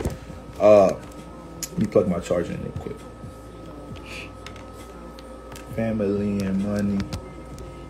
Life. Boom. Real briefly before we get out of here, all right? Cancer house, very important house this week. This is the emphasis this week. Your Gemini house probably got a little transformed this week. Your Gemini house probably went through some ups and downs to start the week so far. You feel me? I know mine did. I know I got Gemini in the 5th house, so I was being influenced to react to how I express my damn self. You feel me? So some people in the fire houses deal with how you seen, because fire deals with how you're seeing, your awareness, right? The energies and signs y'all got in y'all fire houses besides y'all sun and y'all rising, which your rising is a fire house. Well, that's included.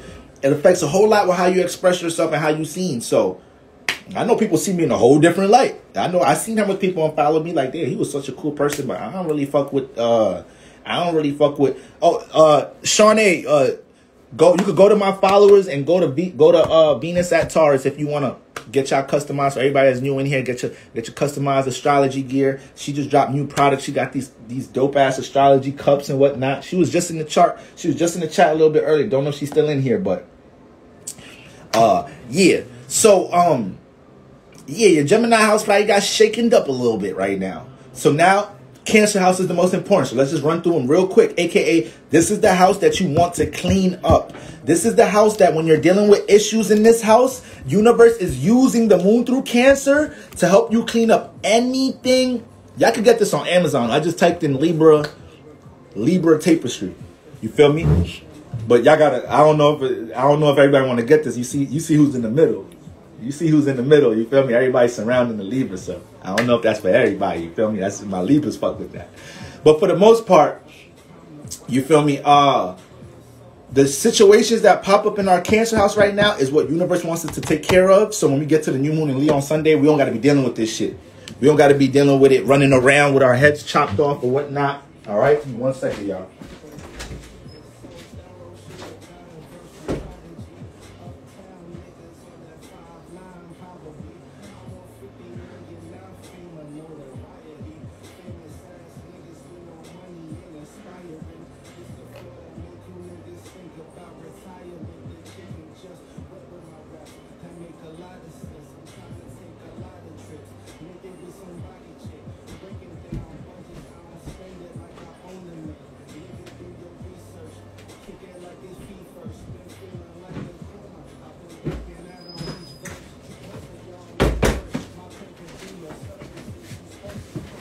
So the more we clean up this house,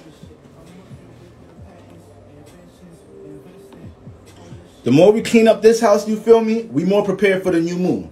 We don't got to deal with more responsibility during the new moon. So Cancer risings, Cancer in the 1st house. Right now, you got to make sure personal issues is on check.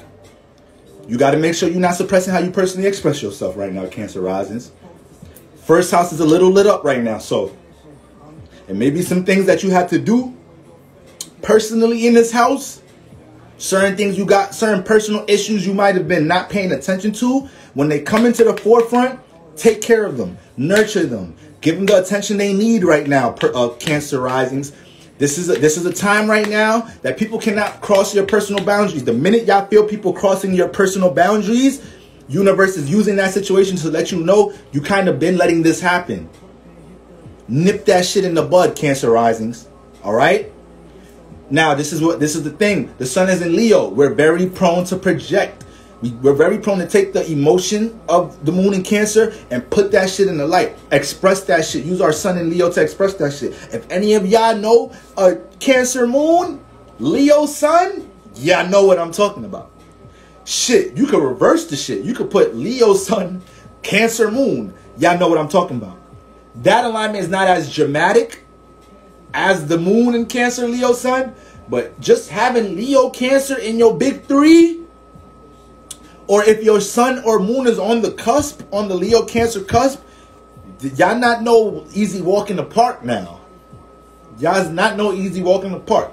I believe in the caption I wrote on Instagram that I tweeted about the energies before I got on. I said, like, these individuals, people that have these energies in their big three, but especially the moon in Cancer, the sun in Leo, once again, these planets are home here. So the moon feels comfortable reacting to their emotions. The sun feels comfortable expressing them. So you put them shits together, these motherfuckers will make a scene. If something affects their emotions like this, they gonna make a scene about some shit. They'll come to your job.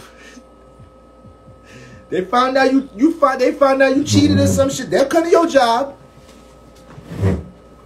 And they might know that you might lose your job over the scene, but the energy might be so intense that it's like, damn, y'all didn't even break up because of it, and then you lost your job, and it's like, my bad, shit. But they're Cancer, but this Cancer moon, so Cancer moon fuck around, manifest another situation for you or some shit on some spiritual shit. Because when they care, whatever they care about, they reel it in. So it's that deep. Cancers can do a lot of healing for the people that they're around. They could do a lot of subconscious manifesting for the people they're around. Cancer, sun, moons. You know, the moons is deep like that. They could be feeling, they could feel for a close friend that lost a job so much that you could be talking to them 3 days. You could be talking to that Cancer moon that 3 days, like, I don't know what I'm going to do. I got rent due at the end. You keep talking to that Cancer moon. The Cancer moon, the more they feel on that shit, the more you drill in another job opportunity. And then the Cancer moon, you going to hit the Cancer moon like, yo, guess what, bro? Motherfucking, I just got an email about the job opportunity shit. Cancer whole time is like, damn, that's crazy. I was just thinking, imagining you getting hired soon and shit. Like, they intuitive like that. So, this is why we got to make sure that the Cancers that we're around is in positive energies. If you have a Cancer child, Cancer partner, Cancer parent, Cancer friends, if they around you a lot, I mean, you want to treat everybody like how you want to be treated, but Cancers, keep them in high spirits, keep them in positive energies. They dealing with negative shit in their life, be a good friend, be a good parent, be a good child to your parent, or whatever. You feel me? Do what you can to help bring them solutions. Because you gon' get what they bring in if you're around them. You gon' feel everything that they dealing with. You got some Cancers dealing with, they weak upside down, and they not expressing it to nobody. They trying to keep it to themselves, but when they walk into the house, when they walk into the event, when they walk into the party and try to hide it, they can't. They really can't hide it. It's too strong. It's moon energy. You're going to feel it. You might have to put them to the corner like, yo, what's up with you? What's good with you? Like, you feel me?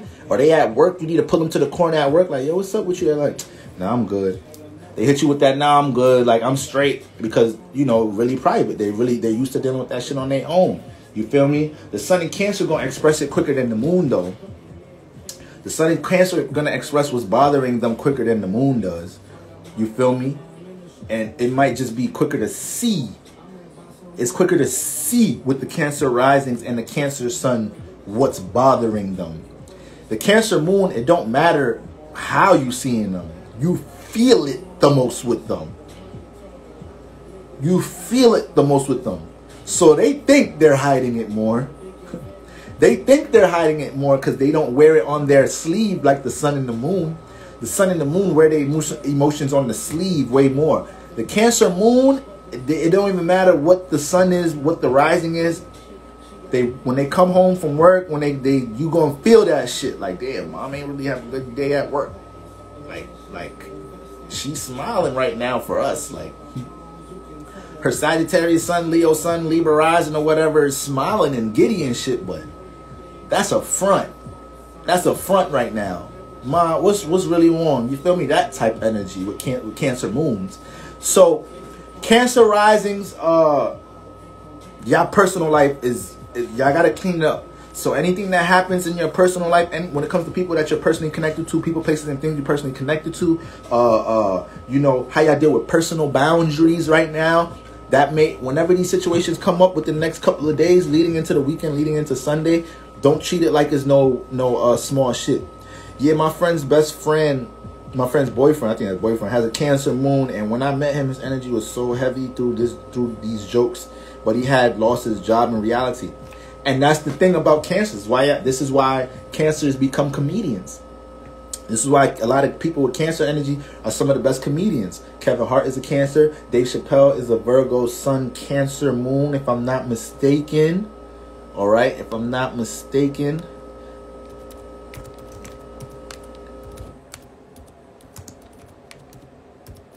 And I think he the best, what's the name? I think he the best comedian of all time. Your Cancer moon, you feel me? I know he a Capricorn. I know Richard Pryor is a No, I think he either Cap Sun or Cap Moon. It's Capricorn somewhere in there. He a Capricorn moon. You feel me? He a Cap moon. Still opposite axis of Cancer energy a little bit in there.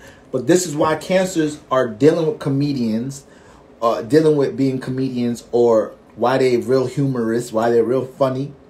Because if you were in a Cancer vessel, you ain't got no other fucking choice. You ain't got no other fucking choice but try to use some fucking jokes to raise your vibration. They know how to take, and it's moon energy that deals with reflecting and the emotions, right? And then it's Jupiter energy. So it comes with the lessons, storytelling, experiences. But Jupiter raises energy. I just tweeted the other day to y'all, Sagittarius don't like when people throw heavy emotion on them.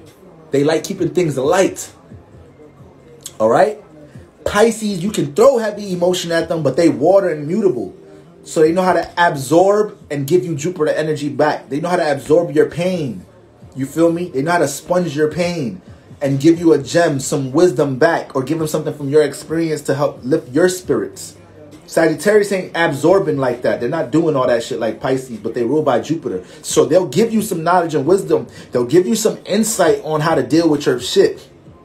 They'll try to just lift you up with some jokes or optimistic energy with their fire. But once they feel like they can't do that, either they're going to either escape, because they're going to feel like, all right, this person's going to start bringing my vibe down, and I ain't dealing with that.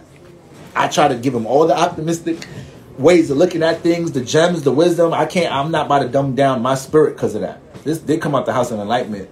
If you know how to make a Sagittarius sad, show me. Show me. Show me. I got 100 cash for you right now. Bring me a depressed Sagittarius and tell me you the reason because of it. If anything, Sagittarius uses fucked up moments in life to reach more positivity. Oh no, Sag Moons, y'all the heart is, y'all the ones. Sag Venuses, excuse me, well I said Sag Venus because that was the next comment. Sag Moons, y'all really is the ones. Sagittarius suns could get a little moody, but the Sag Moons is over. That's how they feel inside. They so optimistic inside, in the emotions. Know how to feel that the cup is empty. They know how to feel that the grass is green on the other side. They know how to, and then overall it's Jupiter fire energy. They come out the house of enlightenment. So it's nothing that they're going to experience, keyword. It's nothing that they're going to experience in life that they don't ask themselves, what was the meaning of this? What was the reasoning of this? Motherfuckers just got evicted. First night they just sitting in the park bench like, with 4 duffel bags talking about God. What's the spiritual background on this? Talk to me. What type of prayer ritual I got to use right now to navigate this shit? That's what I told you. That's what I said the other day on live. I said, listen, if I ever had to be in a jail cell, put me in there with a Sagittarius. Motherfucker gonna keep my spirits up and helped me spiritually get out sooner than I was supposed to if I just stayed in the negative energy that the judge threw me when I got sentenced. You feel me? Straight up. Sagittarius be doing law of attraction shit, don't even be knowing it. Fucked up shit be happening in their life, and then because they so optimistic about, they can't help but see the positive or optimism to a certain situation, they end up flipping their situation quick. And now you calling them lucky. So this is why I don't like using the word luck in the zodiac that much, but the Jupiter signs is going to come off lucky. The Venus sign sometimes is going to come off lucky, but it's for a certain reason. Jupiter signs, the Sagittarius come off lucky because a lot of it deals with the optimistic mindset in the first place. So you ain't gonna really see a Sag down and out for that long. Like, they bounce back. They bounce back quick. You might some of y'all dated Sagittarius sun moons, and then let's say you broke up with them, and then you feeling bad before you broke up with them because it's one of them situations where, like, you just personally want to be free, you don't want to be in a relationship, but you fuck with them, you got unconditional love for them, and it's just like, you can't even say why you breaking up with them. It's just like, it's really a me, not you thing. And you think this is about to crush the Sagittarius? The Sagittarius could be dramatic as fire. They could be dramatic, cry in front of you that day and everything. 2 weeks later, 7 days later, this motherfucker's talking about the motherfucking verses, Dipset, Locks verses on IG Live. Got some people in the background you ain't never see. Like, what, they got new friends already?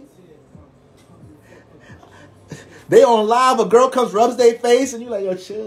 I'm gonna let you after the live. You like, wait, what the fuck going on over there, little lucky bastard? Who is that girl that just rubbed his face? Now, fuck all that. It was just me. It's you energy. I want my boo back. I want bae back. My life ain't as optimistic and positive ever since you left. It's hard. I ain't realized all this time you was helping me see the positive side of the... I ain't know all this time you was helping me see the glass half full. I didn't know. When my Sagittarius partner, friend is not around, it's just life be a little shadier, a little darker. And yes, just like Stone Cold, Sagittarian Soldier said, shout out to my Patreon family, too late. Too late. Those is a sign it's hard to get back. It's hard to get them signs back. You might be able to get a Pisces back because they're gonna dream about you a lot. They establish such a strong emotional connection that is like, all right, they damn near feel like they summoned you back.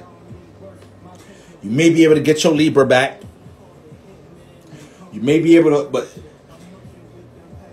yeah, I say you could get your Libra back. You might be able to get your Libra's a little funny because they'll get a rebound quick.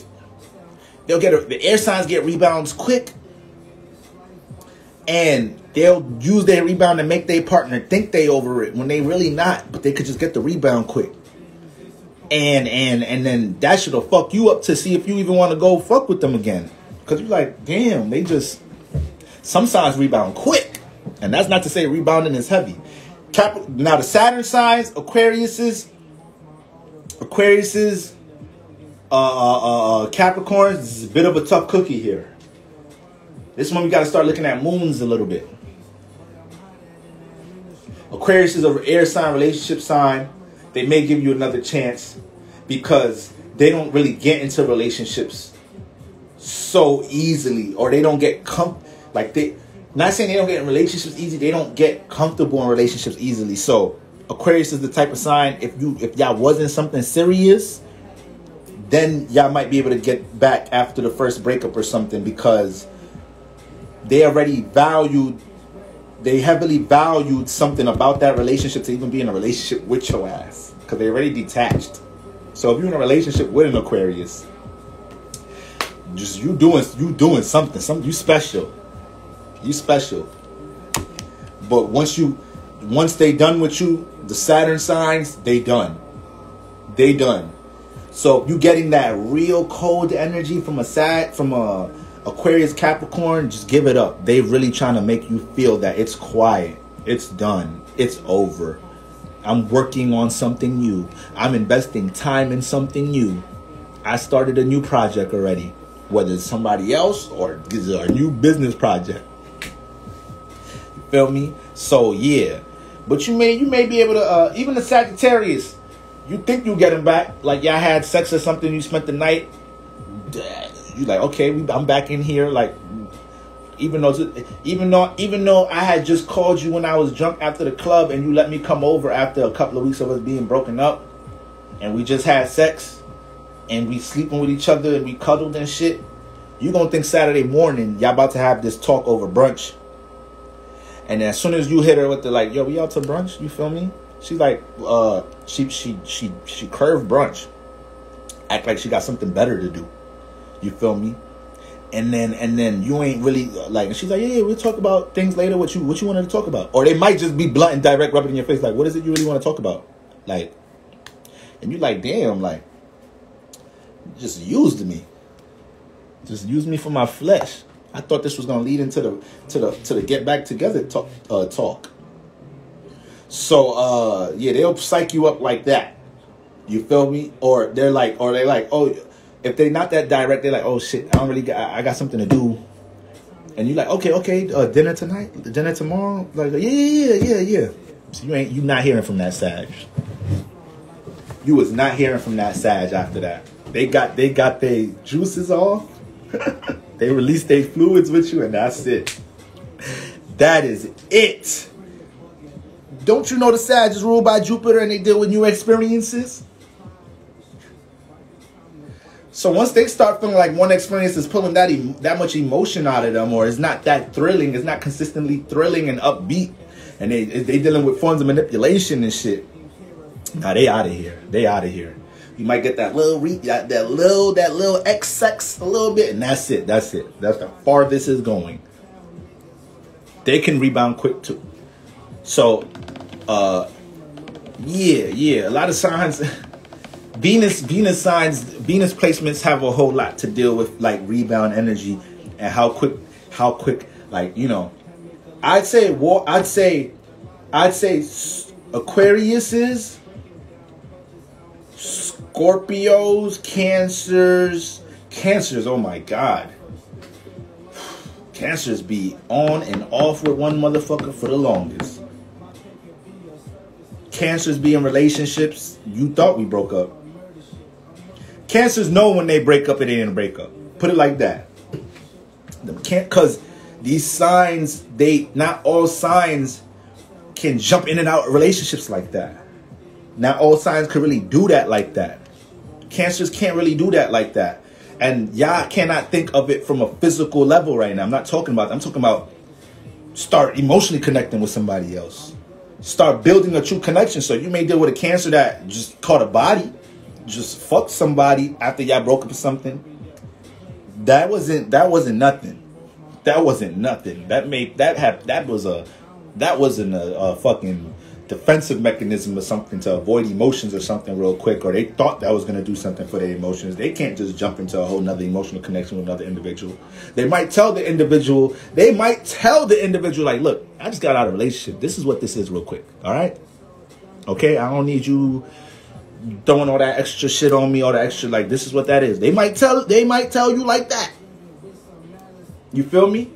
But Cancers, when they get in relationships, y'all married. Y'all married. So we gonna be on and off until we off. Until we off. And you gotta prove for real that we off. For real with the Cancer. So it's like shit different. But let's run through these houses real quick. So Cancer risings, first house. This is the emphasis. Don't neglect shit that's going on in this first house right now, Cancer risings. If universe brings something up, bring a situation up out of this house right now, nip it in the bud. If you got to personally express yourself right now for people that respect your boundaries, nip it in the bud right now. All right? This is what you may be dealing with as the week goes on into Sunday. Cancer in the second house. All right? This is the influence you want to be reacting to. What you're good at. How you're using what you have. Your resources. All right? Your form of security and your surroundings right now. You may be feeling like you have to make sure shit is stable around you.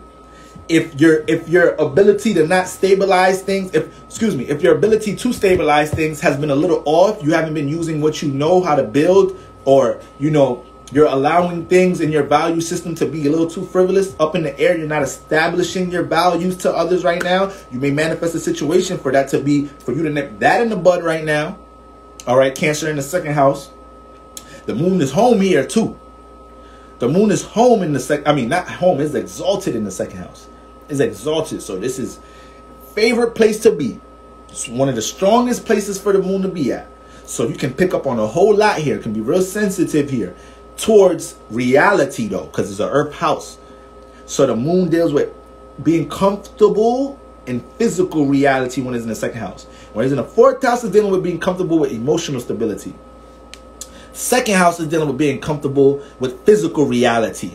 So your mindset, what you're working on, people, places, and things that you value, you're about to see where your value system is at right now. If you've been valuing negative or positive things, if there's things that you need to be having more value and self-esteem about your damn self right now instead of looking externally, that's what you're going to be picking up on. All right? Cancer in the third house.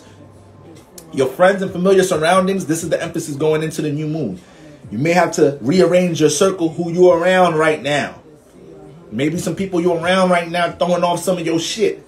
You got the sun in Leo dealing with you seeing your potential and shit right now. Seeing how you can express things right now. How you could be seen for certain things right now. How you could use your talents right now. How you could work the stage right now. And the moon in the third house may make you realize something in your surroundings or who you surround yourself with is playing as a detriment. They're the one developing more insecurity for how you express or act on something. Or how you level up with what you got this in your Leo house right now. Okay? The moon in this house is an air house. You're good to project right now. You're good to release some emotion or communicate how you feel to others about certain things. Make sure that release is in a positive way, and it's to help you get into solutions, and you're not throwing too much on people because you feel like it's their responsibility. You may be good to express some shit to your friends right now, or feel like your friends gotta feel the way you feel about things right now. Be careful of that. If you have some emotions you need to deal with the moon transiting Cancer in your third house, try to be mature and wise with how you relate this information with your friends and whatnot. Be careful when you're not projecting and making sure that they got to be in the bad mood you in. All right? You could be that one right now. I like to say this house, but this house also deals with, what you're familiar with. Creative habits, form of information that you're familiar with. So if y'all start catching some motherfucking nostalgia right now, and like y'all start reminiscing on certain things you've learned in the past, certain forms of information you picked up recently, or in your childhood or adolescent stages, or something you've always knew, information you've always knew, you start picking up on that with Cancer in the third house right now. This is something universe is trying to get you to use for the rest of Leo season. You got to learn to use this information. Take that shit from your subconscious and put it back into your forefront. You know how to do certain things. You picked up on how to interact certain things. You picked up on certain habits. The third house deal with familiar habits and traits. So if you learn how to fix phones early in your life in the third house because your sibling taught you, you studied marketing early in life, so you naturally got this type of information. Whatever information you got that is not nothing new to you. It's something you've been you. If that shit is heavy on your heart right now, heavy on your emotions, and you're like, damn, why am I thinking about this shit so much? Yeah, you got moon transiting an air house, so you're going to think heavy. But yeah, look at what you're thinking about with the moon in the third house. That familiar form of information you have. That creative endeavor that you have that's familiar to you. That person that you're thinking about a lot, moon in the third house, may have to have a certain conversation with this person right now. Okay? Whether it's you expressing some shit that you really feel and you feel like you've been suppressing it for so long, or you may manifest this right now. Cancer in the air house people, Cancer in the 3rd, 7th, 11th house people, y'all may manifest situations where people dumping on y'all. Boundaries.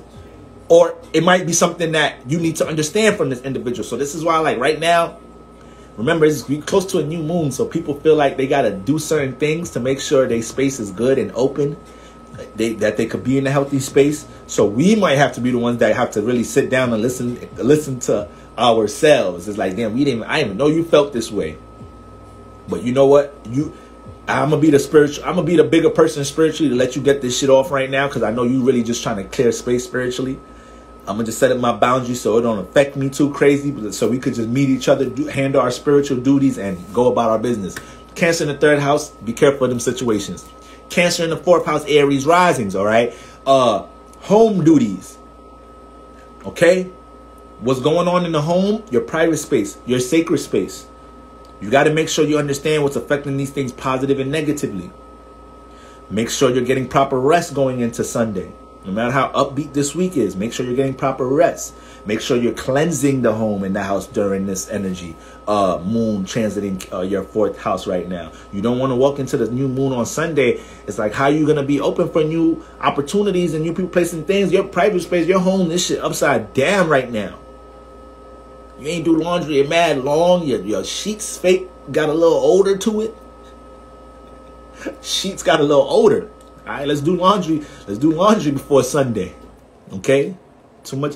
Got a little overload. Hamper can't even close right now. Your dirty drawers got the hamper. You can't even close the motherfucker right now. The moon transit in the 4th house. You got cleanse what's around you. But on the esoteric spiritual level, you guys are coming in contact with people, places, and things that's close to your heart. So you're going to have more of emphasis on why you should be opening up to this person, place, or thing, or why you shouldn't. And how you may have subconsciously brought it in without even realizing it. And now you might have to clean that up. You might have to do laundry on that. You're doing spiritual laundry, emotional, internal laundry with the moon transit in the 4th house, seeing what's close to the emotions or not. Okay? And sometimes we bring things in close to the emotions, we ain't even realize it. Sometimes we're neglecting things that we need to bring closer. You feel me? So the moon in the 4th house is going to make sure you pick up on that. You're prone to attract some situations in the home, family members, parents. Try not to let them drain you. Set boundaries if you have to, but be wise and mature how you deal with these individuals right now. You may have to be leaned on for some emotional support right now. Okay? So we want to make sure you're good with the moon transit. Remember, the moon is home in the 4th house. You got Cancer, your Aries rising. With great power come great responsibility. So you already got natural influences of what you should be doing in these houses. So with the moon transit in your 4th house, you got to make sure that your emotional well-being, you're highly aware of the people, places, and things that affect this area right now. Okay, you do not want to go into this new moon in Leo and you ain't take care, or you're neglecting things that affect your emotions right now with the moon transit in this house. Cancer in the 5th house, all right? Got the moon transit in your 5th house, all right? This house dealing with expression, creative expression, artistic expression, having fun, childlike activity, entertainment, all right? So the moon transit in here, a lot of situations. Look, Cancer deal with the past, y'all. It deal with the past, it deal with the moon, it deal with water. So there's a lot of reflecting going on moving into this Leo new moon. So if you got Cancer in the 5th house, it's going to be a lot of playbacks, a lot of replays, dealing with situations that you didn't express yourself, or you should have expressed how you felt about something. You got Cancer in the 5th house, so the way you express yourself is creative and as hell. You got water in the fire houses. You intuitive as hell, creative as hell when it comes into expression, but Cancer's a private ass energy. So you're good for projecting emotion on others when it comes to your expression, and you're good for attracting that. So your fire houses could go through a lot of emotional roller coasters. People always projecting emotions on you, or you being prone to project tell a motherfucker how you feel here with being a goddamn water rising. So you need to make sure you're conscious of the times that if you're dealing with this replay-like energy, you're conscious of the times that you suppress something that you're supposed to express. All right, so you know how to nip that in the bud for the 2nd chapter of the 2nd half of Leo season. All right. And ultimately, it's going to tap you into you having to react more to the things that potential you see yourself dealing with on the stage, how you express yourself, how you creatively express yourself. Like, you're going to have to be able to react to that and make sure whatever is heavy on the heart, dealing with what you need to express, makes it into the 2nd half of Leo season, and you're more action oriented with it. If you just keep, if from now, Cancer in the 5th house, if from now till the Sunday, you keep just fucking thinking about you posting some more music on social media, you ain't thinking that shit for nothing. You got the moon transit in your 5th house. That's what universe is trying to get you to do. Like, yo, this 2nd half of Leo season, you need to be doing this shit. You need to embrace expressing your art some more. You need to embrace letting your goddamn partner, your friends, and your family members know this is what I'm expressing and putting in the stage in my life. All right? And I'm trying to make this self-evolution in the second half of Leo season. So y'all gonna have to roll with it. If not, I guess this is how y'all gonna get transformed in my life. It is what it is.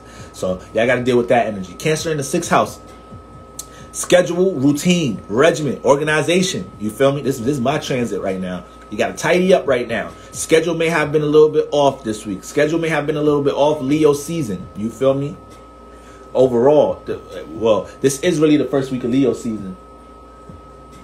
I'm bugging out. Like, yeah, like week and a half or whatever. Past week and a half, you feel me? So, you know, when it comes to your regimen, schedule, routine, there may be some things that you may, whether you feeling productive or not, it may be a couple of things that's very important, critical, that you knew was supposed to be in your routine to start the week or starting this weekend. And it's like, damn, the week been going really good, but I forgot this is really critical. I need to make sure I work on this towards the end of the week or not. You get on that. Get on that with the moon transit in the 6th house right now. You got to set this up. You got to have this business call with this person. You got to go to the bank to handle this. You got to reply to certain serious emails. You got to ask your boss, your manager for certain things right now. You got to take care of all that because it's going to seem more intense during new moon time if you don't take care of that shit. You got Cancer in the 6th house. You know, you're influenced to work on the things you really care about in this lifetime with Cancer in the 6th house. And then Cancer be feeling, got to feel comfortable with what it does. So sometimes Cancer in the 6th house makes you emotionally connected or makes you build an emotional awareness about how important scheduling and routining is. But sometimes you may feel like you have to be comfortable to jump into it. This is the time moon in the 6th house is going to let you know if you've been a little bit too comfortable in this area. And you're not allowing yourself to get motherfucking uncomfortable, to get comfortable with the way you look at routine and schedule. So it's like Cancer here, you got to learn how to get uncomfortable with what you're working on and how you deal with schedule and routining shit to make sure when you do look at the results and progress from routine, you're comfortable with that. And that'll make you more uncomfortable. Cancer in the 6th house. All right? And be careful at the workplace. Be careful that you're not projecting at the workplace and nip shit in the motherfucking bud. If motherfuckers project at you at work right now, going into the week, you might have to tell a motherfucker like, listen, bitch, you ain't my fucking boss. All right? Nigga, you eat co-workers. You know what co mean? You know what that mean? All right, so watch your fucking tone when you talk to me. You may not want to talk the way I say that shit, but you might have to deliver that energy. You might have to deliver that energy. You feel me? Or like, yo. I be trying to come into work and do my job and go. I don't bring my job home. So when I'm here, I don't need to hear about all your life problems or all your shit. And you now I'm dealing with more bullshit at work because of you. Like people emotions, man. People will be projecting their emotions going into this Leo sun. That's what Cancer moon, Leo suns is prone to do right now. So we need to use the sun to see how we deal with the emotions better, instead of just feeling prone to express them like that or just jump into having people see our emotions. All right, so that's Cancer in the 6th house. And universe is also going to let you know, it's going to give you an energy, an influence on how to realign your schedule to make sure what you're working on for the rest of Leo season, you're working on it in an efficient manner. So if you've been like I said, I use myself for example. I got Cancer in the 6th house. So, you know, a lot of times with my schedule, I like to wake up, you feel me, check my to-do list, go work out. I usually have readings set at the same time every day, around like anywhere from 12 to like 3. Then boom, I'm saying, okay, I got a reading at this time. Then I want to go live and then make videos. Sometimes I don't get to do that shit just like that every day. Right now, I'm going to see how I've been working in an efficient manner, how I need to change up my schedule, why I don't get to do it like that every day. So Cancer in the 6th house, this is what you want to make sure you're paying attention to, how to work smarter, not harder right now, going into Leo season. Cancer in the 7th house. You're very prone right now to feel like you need to communicate how you feel to your partner or the people that you around right now. This is another shit. This is where everybody is prone to project right now. Everybody's prone to project or receive the shit. So Cancer in the 7th house, Cap risings, this new moon, y'all good to your partner might feel like y'all gotta have a conversation so they feel like they good going into the new moon. And you may have to look at it like, okay, I'm not gonna look at them like, you know, they're so emotionally emotionally unstable. You feel me? I got to understand that this is actually something that they feel like is an emotional priority for them to get off right now to make this relationship go smoothly.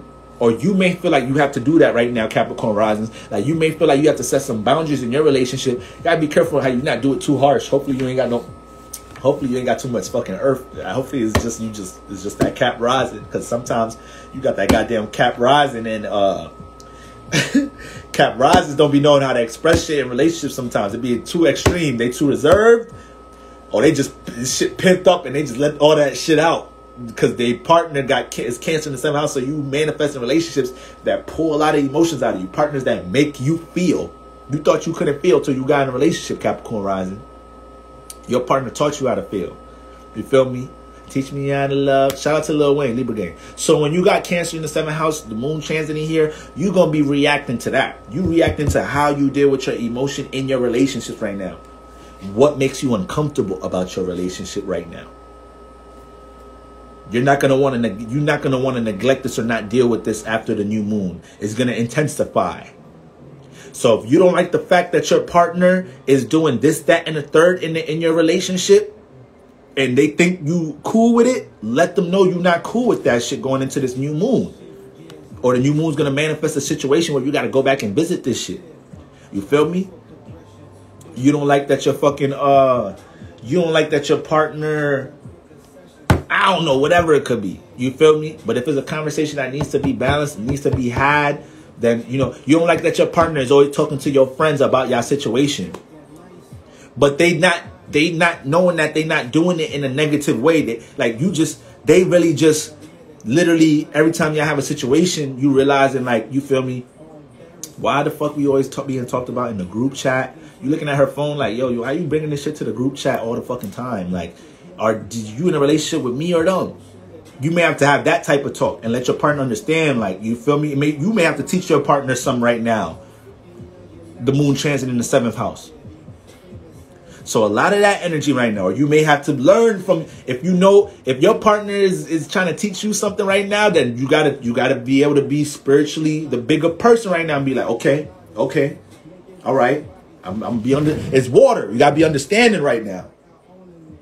We can get into ego clashes over the emotions right now, aka right now going into this week. Going into this moon transit, we could have people try to give us understanding about the emotions, and then we could be like, wait, but hold on, this is how I feel. But this is how I feel. This is how I feel. Like, let's not do that right now. Where are we getting doing that? Especially if you got the moon transit in the air houses in the 7th house. You ain't getting nowhere doing that. These going to be the same issues that's going to come back up in the 7th house. All right?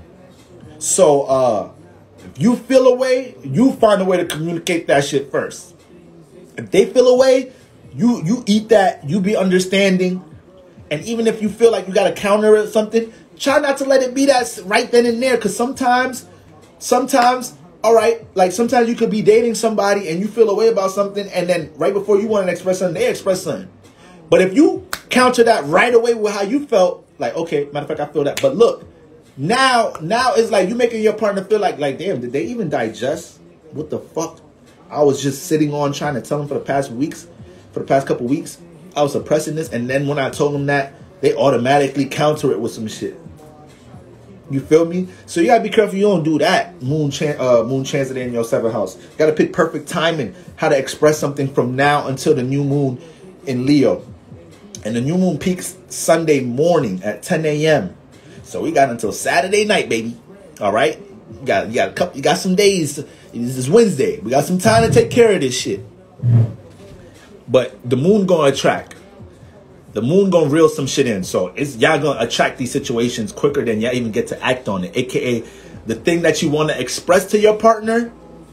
You don't like that your fucking partner be having to ever since. Your crib was always clean, neat, organized, but until your partner moved in the past couple of months, your shit upside down. It'd be socks in the bathtub. He's like, how the fuck socks end up in the bathtub? I ain't never took a shower with this motherfucker and they had socks on. Why they be socks in the bathtub? Motherfucker, you be hand washing? Dishes be in the sink, or they not taking responsibility, chipping in the household. You may have to have this talk right now going into the new moon. Like, yo, listen, ever since you moved in, like, I love you, we good emotionally, but You got my household upside down. And when my household upside down, I'm a little upside down spiritually. All right? So can we... That type of shit with the moon transit in the goddamn 7th house. All right? So you might want to have this talk because since the moon is here, you may attract that situation that gets you mad quicker. And you might want to... Now you impulsively reacting to it instead of being able to react to it on your own time. So the moon reels things in, guys. It reels things in fast. It moves fast. Cancer's emotions move fast. All right? Moody, shifty emotions. All right? So we just got to, this is why we're going to get to this right now. That's why I didn't want to wait later tonight. I didn't want to wait tomorrow morning. The moon is 0 degrees right now. We got to know right now. Motherfucking Cancer in the 8th house. The moon don't even like being in this motherfucker. Okay? So, Cancer in the 8th house, y'all got to learn how to react and respond to overall shit you've been suppressing. All right? And you may feel the need to soak out, to get what's behind the scenes out of individuals. And you may be prone to feel like you got to react to certain secrets and things you've been suppressing. It may be certain things, thoughts, feelings, secrets, things you've been keeping away from people that you felt like it was a positive reason you was keeping this away from people. And now, depending on what influences you catch during this next couple of days, it might be indication from universe. Stop holding on to that shit so deep. Let it fly. Let it go. Learn to deal with that. Learn to stop putting that situation under the bed or in the closet and feel it out right now. That's why the moon don't like dealing with this house. It's like, damn, I like to feel. That's what I do. I'm the moon. I like to connect. I like to nurture. I like to understand. But this house, I don't even get to take my time doing that shit. That shit come intense. They just dump all the demons and all the secrets and all the insecurities on me. And then I can't help but think about the secrets with my partner and what they hiding. Or I start thinking everybody got a hidden agenda. So like the moon in the 8th house get deep. Get deep. This is why moon in the 8th house people can pick up if they friends' partners is genuine. If the mutual friend of their friend is a good friend for them. The moon in the 8th house, Scorpio moons, listen to them. If you got Scorpio moon parent, people around you with the moon in the 8th house, they Scorpio moons, and they picking up influences of people that you've been cool with. They picking up influences, somebody you just start dating, and you don't see none of this shit. You don't feel none of this shit. You listen to them. They not just picking up on nothing. They intuitive like that. So, because you in alignment, that's why you hop on when it's your moon. So, the thing about the Scorpio moons is just that it gets blurry here because they just pick up on it. That's all it is. They can't see it, but they pick up on it. And because they rule by Mars with the emotions, they may jump ahead of themselves without they may not wait till what they picked up on is shown. They may jump ahead, express something, or try to y'all know water moons or water signs deal with subconscious communication, so they may try to express something, do certain things to make what they picked up on come out, and it may be the wrong thing, or the way they start acting different may fuck the investigation up. Now they partner know they investigated something. Now they partner could fix whatever it was. They had some texts, they had some DMs. You picked up on they was cheating. Now they got rid of that shit quick. Now you a Scorpio moon. Now you tripping.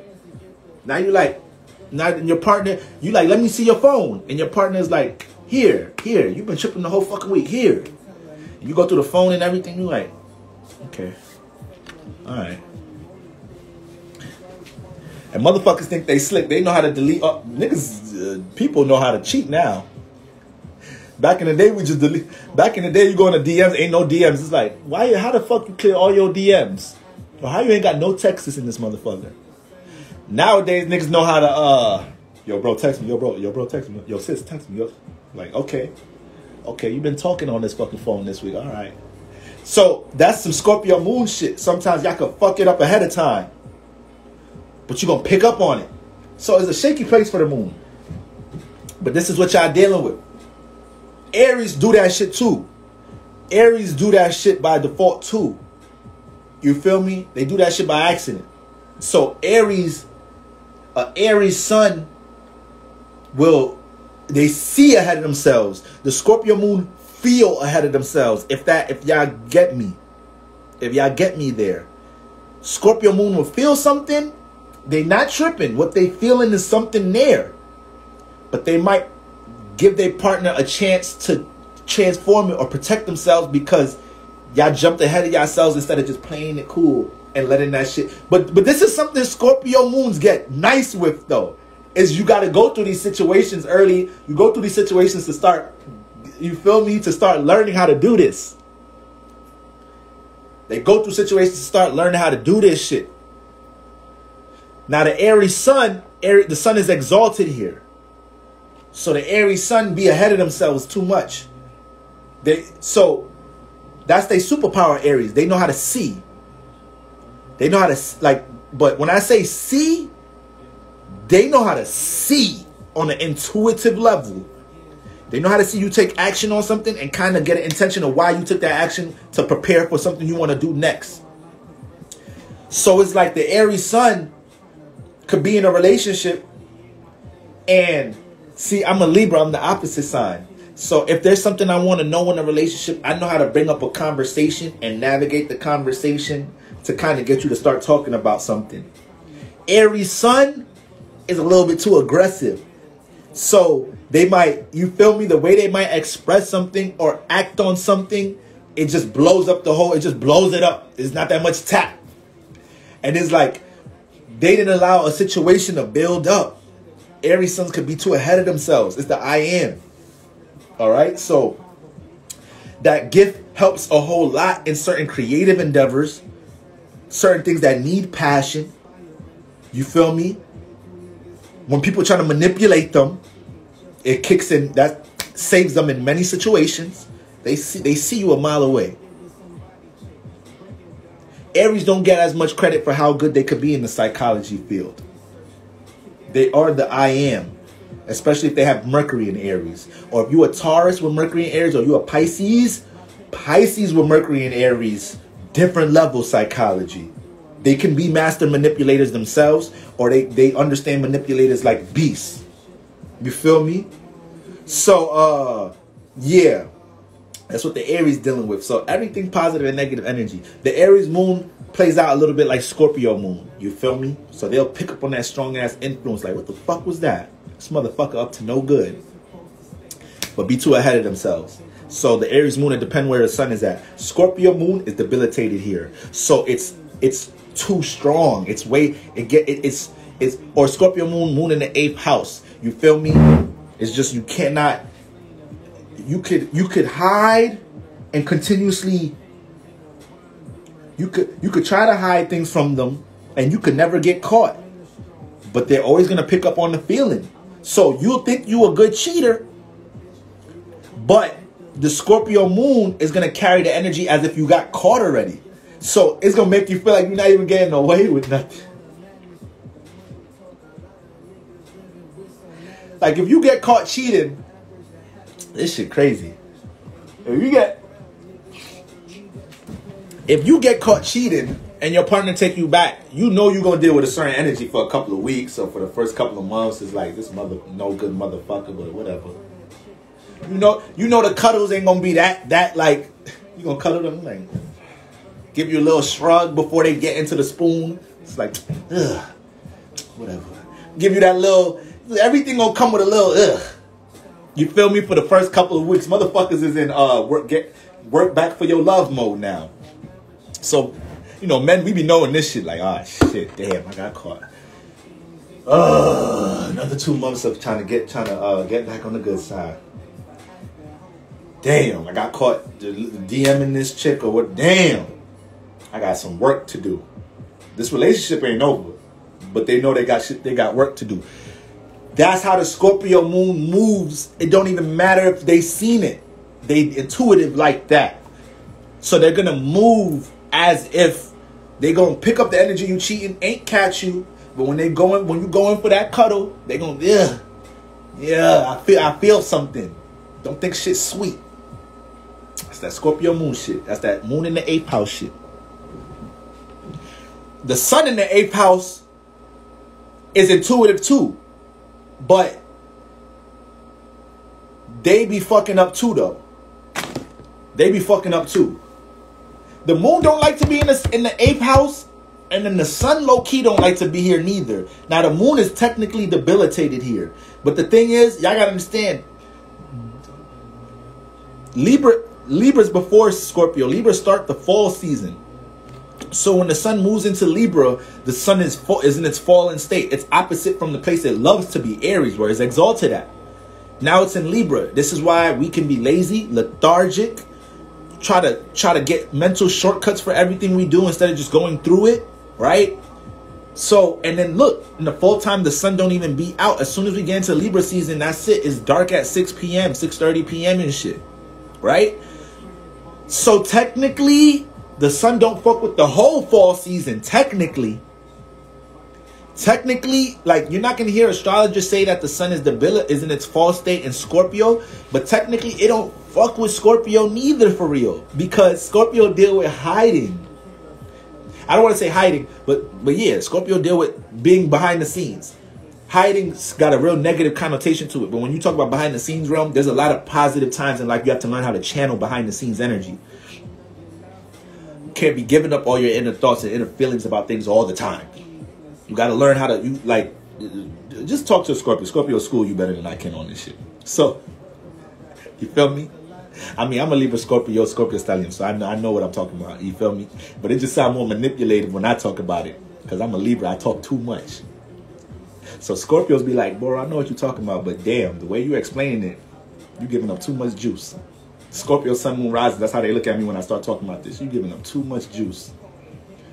You don't even know how to be behind the scenes talking about behind the scenes. You can't even talk about that energy a certain way. You just got all this Libra Venus energy just outwardly talking about this shit.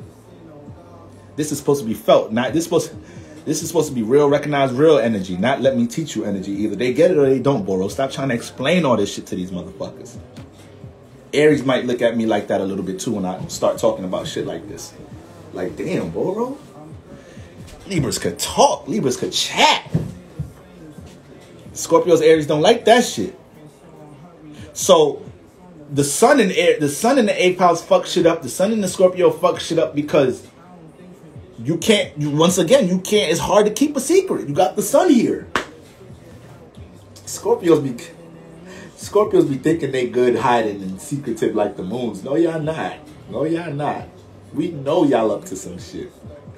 Scorpio moons is naturally. They naturally carry that energy.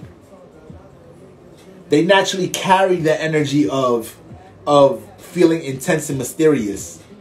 Now, you a Scorpio sun, you do too. But because the sun is on your actions, it's like, all right, the Scorpio's up to something now.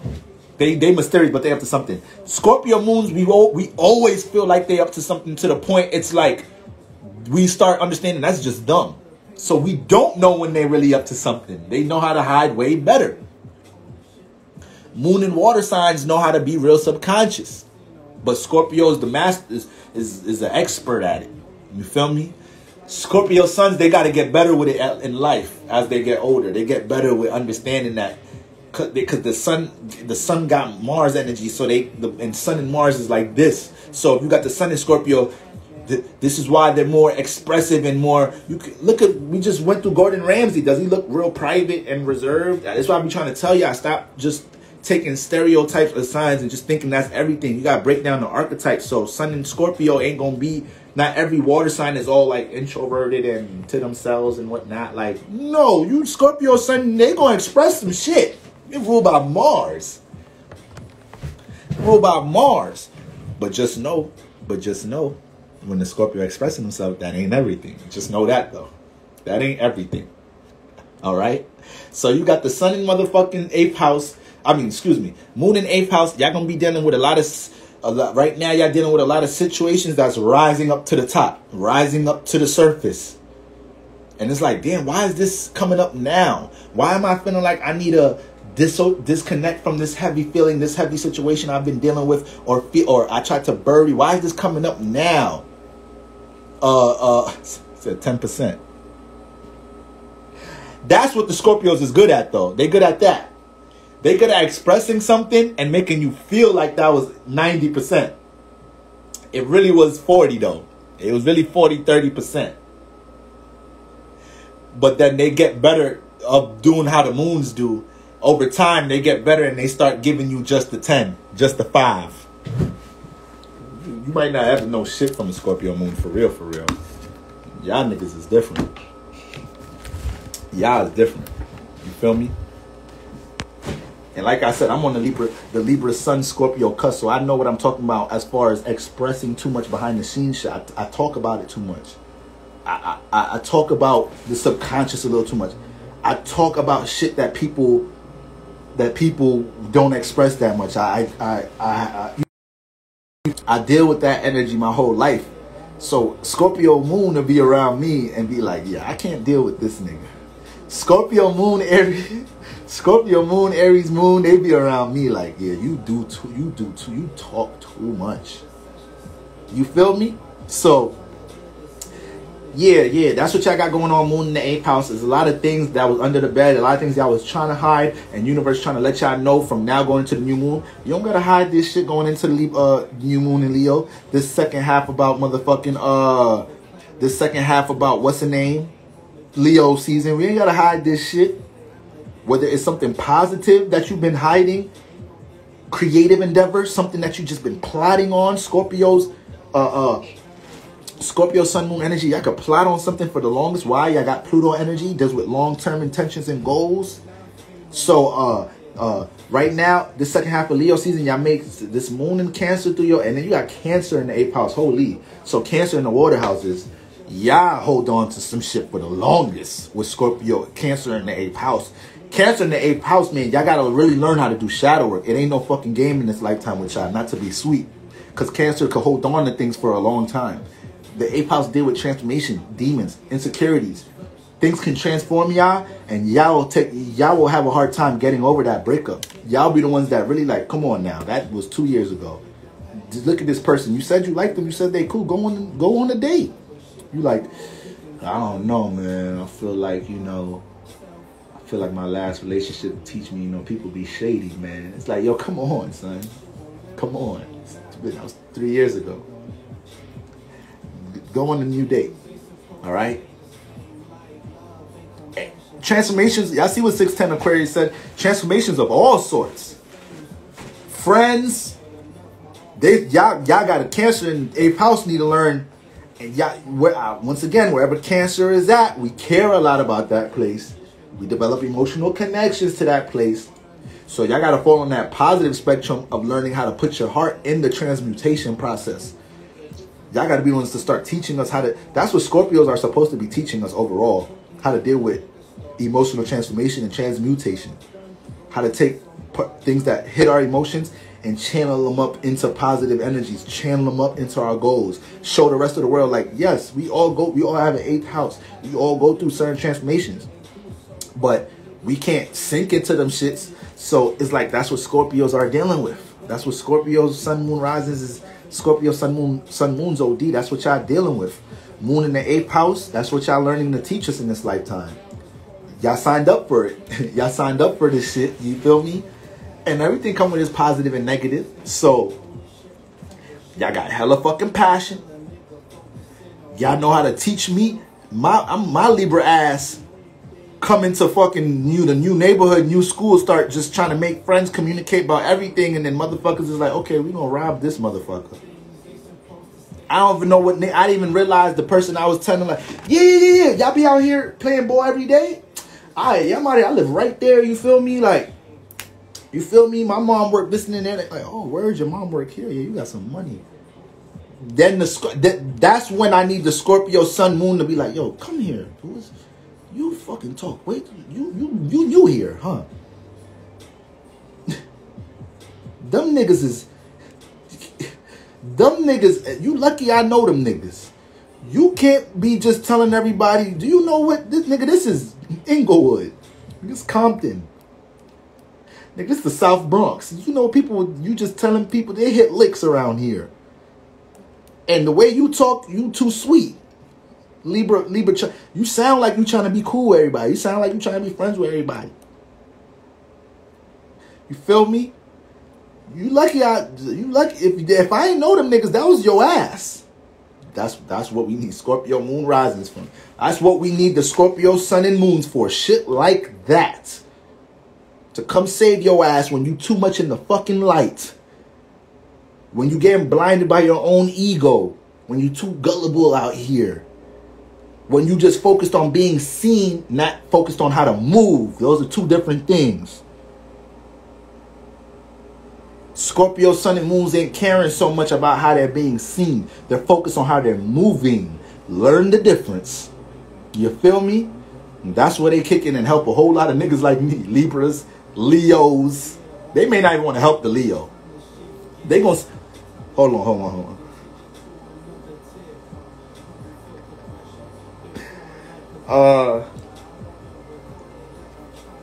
I just want to shout y'all out real quick. Damn, Cash App be moving slow as hell. So, motherfucking, shout out to D1 Alexander. Shout out to you. D1, you need a DM me letting me know if it's Dwan or D1 if I'm saying it right. And Imani, shout out to you, Imani. Appreciate y'all. Appreciate the donation. So, yeah, motherfucking, yeah, the Scorpio might not even want to help the Leo because it's like Scorpio might feel like if they get close to the Leo, they automatically being seen for everything. It's like, nah, that motherfucker got too much sunlight. I don't even want to get next to them. They're gonna blow my spot up.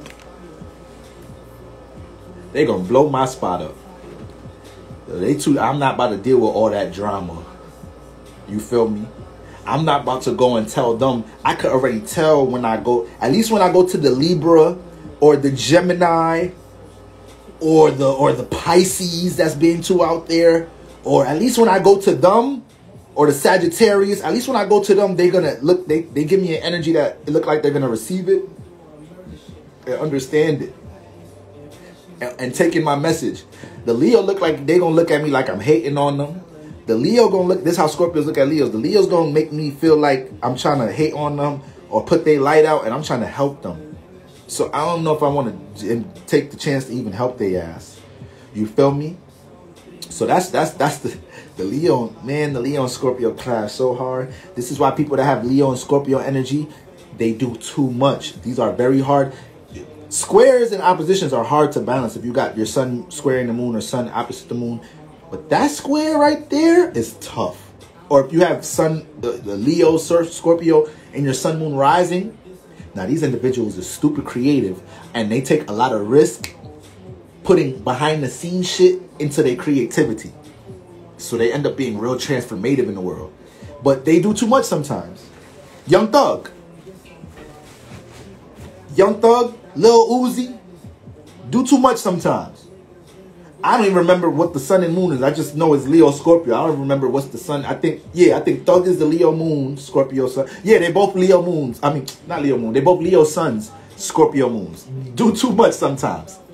People think Young Thug gay. He ain't gay. That nigga just do too much. That nigga just think he the most influential nigga in the world. That's all. That's all I had to see. Oh, he a Scorpio moon, Leo sun? Okay, so he know how to bring shit out from the dark. And know how to put it in the light and then just stun the whole world. And it was really to get attention. But the Scorpio moon ain't about attention.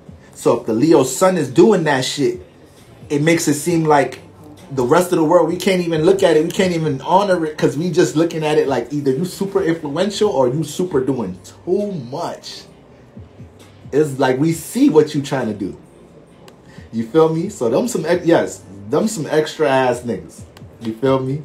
But I tell y'all, the Leo sun, whenever y'all meet Leos, y'all need to know where the moon is at. Because you know the Leo sun is putting something in the stage. So when you see the moon, that's what's going to be put on the stage.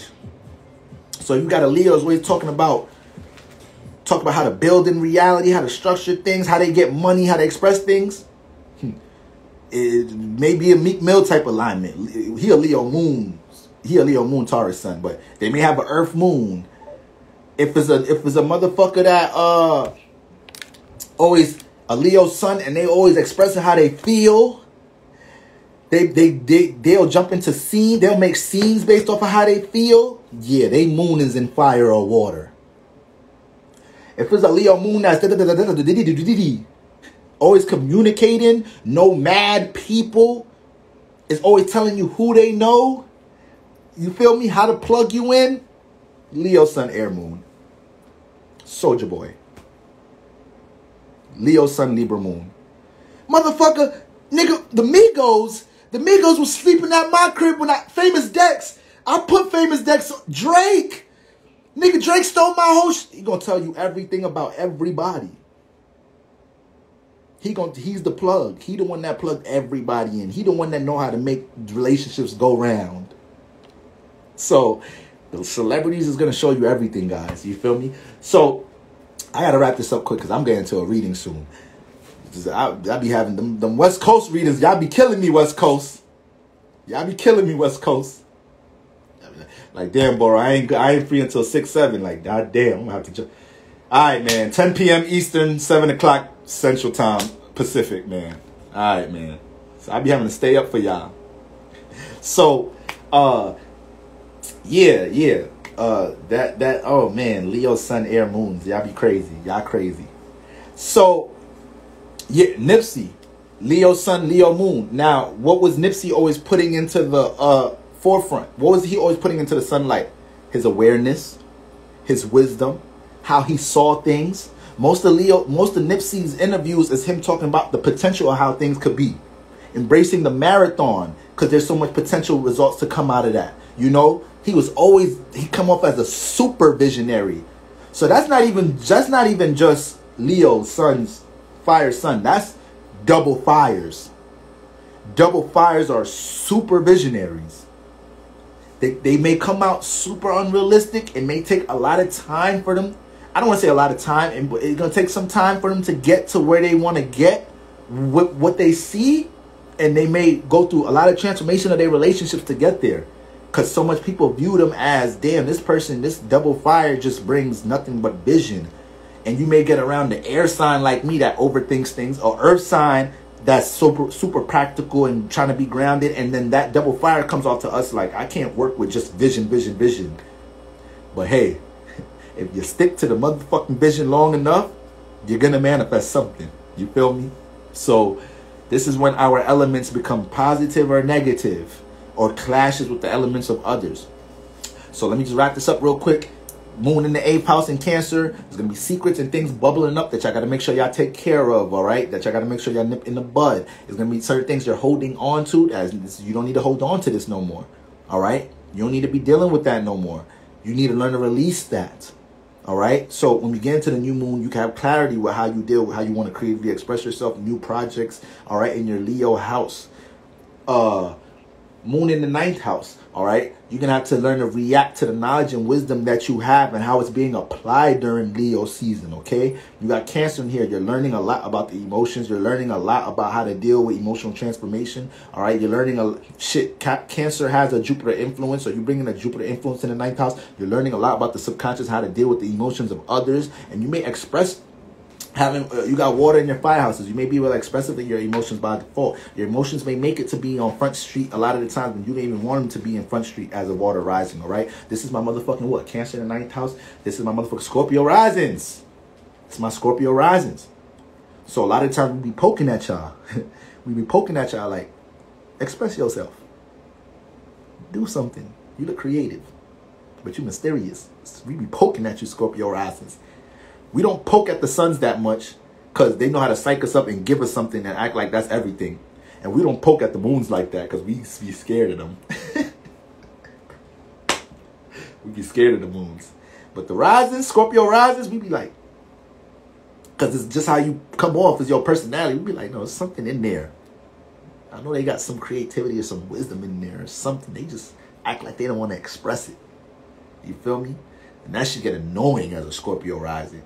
That should get annoying. You feel me?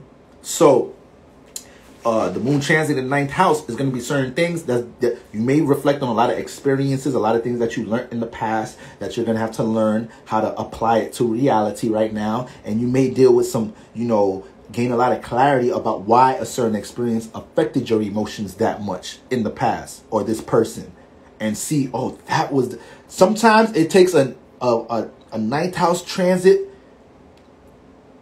to pick up on something that we was trying to see what the lesson was in it.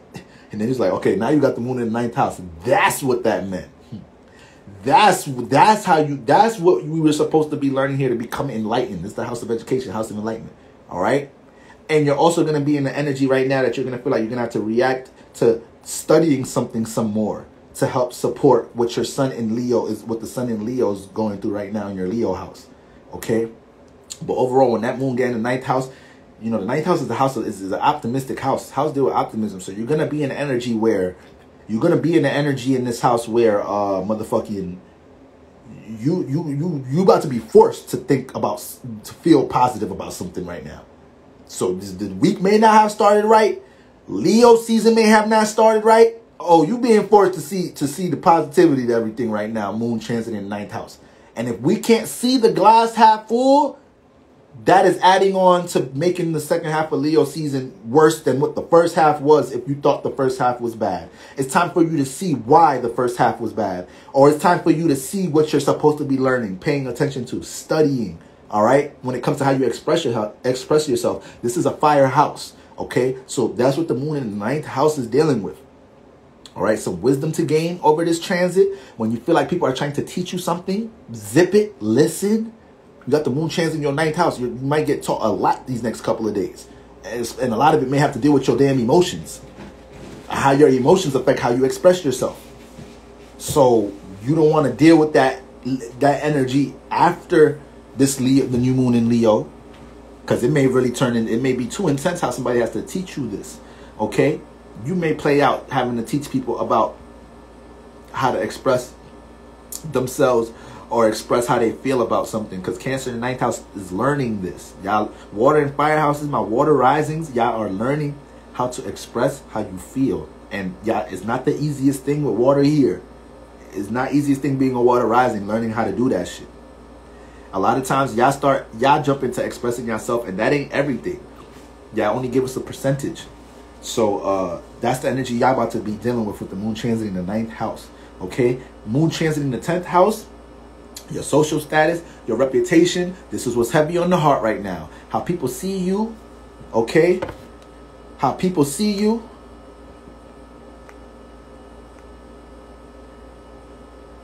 You feel me? Hold on, yeah, I'm sorry.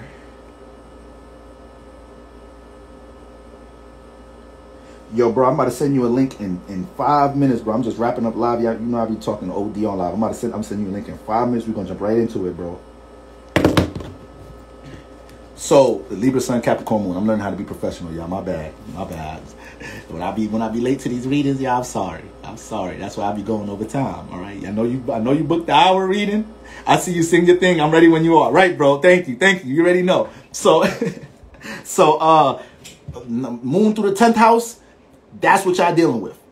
That's what you dealing with, 10th house. All right. Social status, reputation. You about to be feeling that on that some more. You on a negative wave, you might be feeling like, damn, like, what am I supposed to be projecting with my social status? How do I build? You may feel a little frustration here because the moon is uncomfortable in this house. All right, you dealing with some of my energy a little bit. I'm moon in Capricorn. You're gonna be dealing with some moon in the 10th house energies. How to do construction work on your emotions, or how to do construction work on career here. But the moon deal with connecting, nurturing. So you may be in an energy where instead of understanding how to act and how to plan and how to strategize, you're feeling too much. That's the problem with the moon in the 10th house. She start feeling too much when this is not a feeling house. This is a construction house. We need to learn how to work here. We need to learn how to structure here, moon. And you just over here like, but why they breaking that building down? That building was such a nice building. And why this person got fired? They was such a nice person. Yo, moon. We got his business in this house. All right. So when you start these next couple of days, moon transit in the 10th house, it's my Libra risings.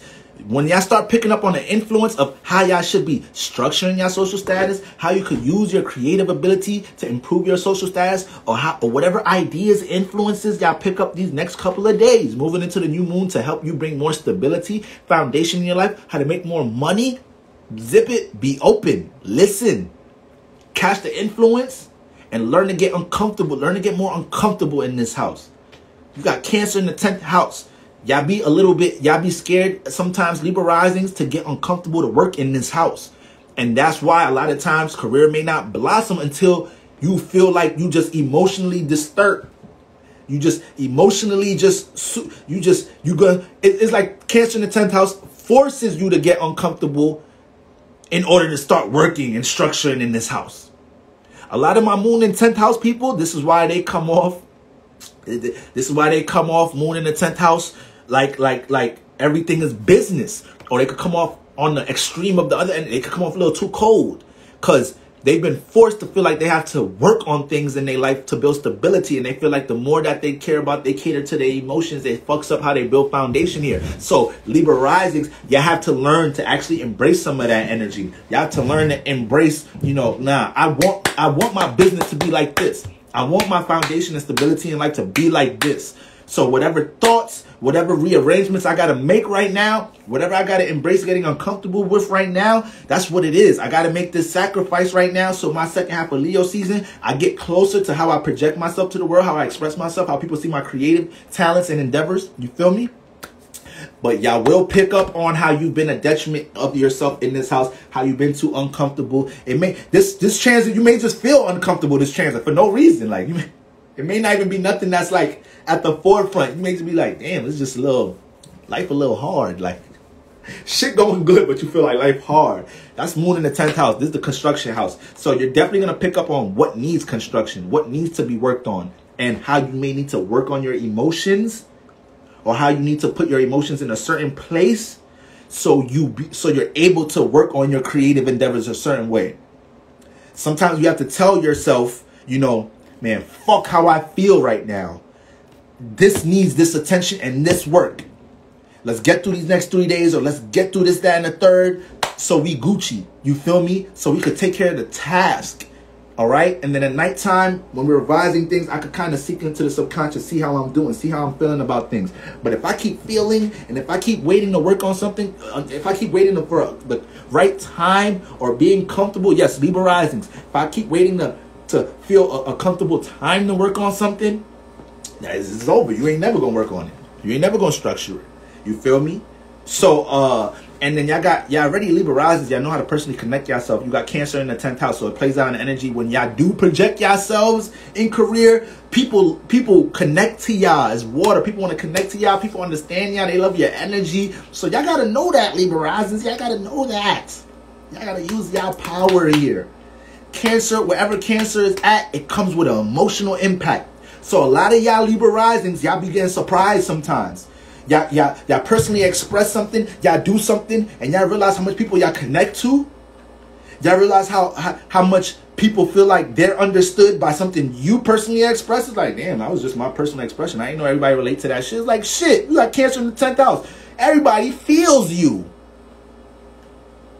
But we can also see you for being a bit reserved when it comes to what you truly want to do, though. We could start seeing through your personality. We could start seeing through all of that, Libra rising. It's like, yeah, this person always comes around with a certain charm, greets everybody at work with a smile on their face, this, that, and the third. That ain't how they be feeling. That's just their goddamn Libra rising personality. What's really going on in that shell, in that vessel? All right, Libra risings. But ultimately, that's what we did. That's what you're being forced to react to. This 10th house, you may... The moment this moon in the 10th house, the moment y'all manifest a situation and a motherfucker say, you still doing this? Or you don't sell shirts no more? Or you don't be putting out music no more? The universe can't do nothing more than that.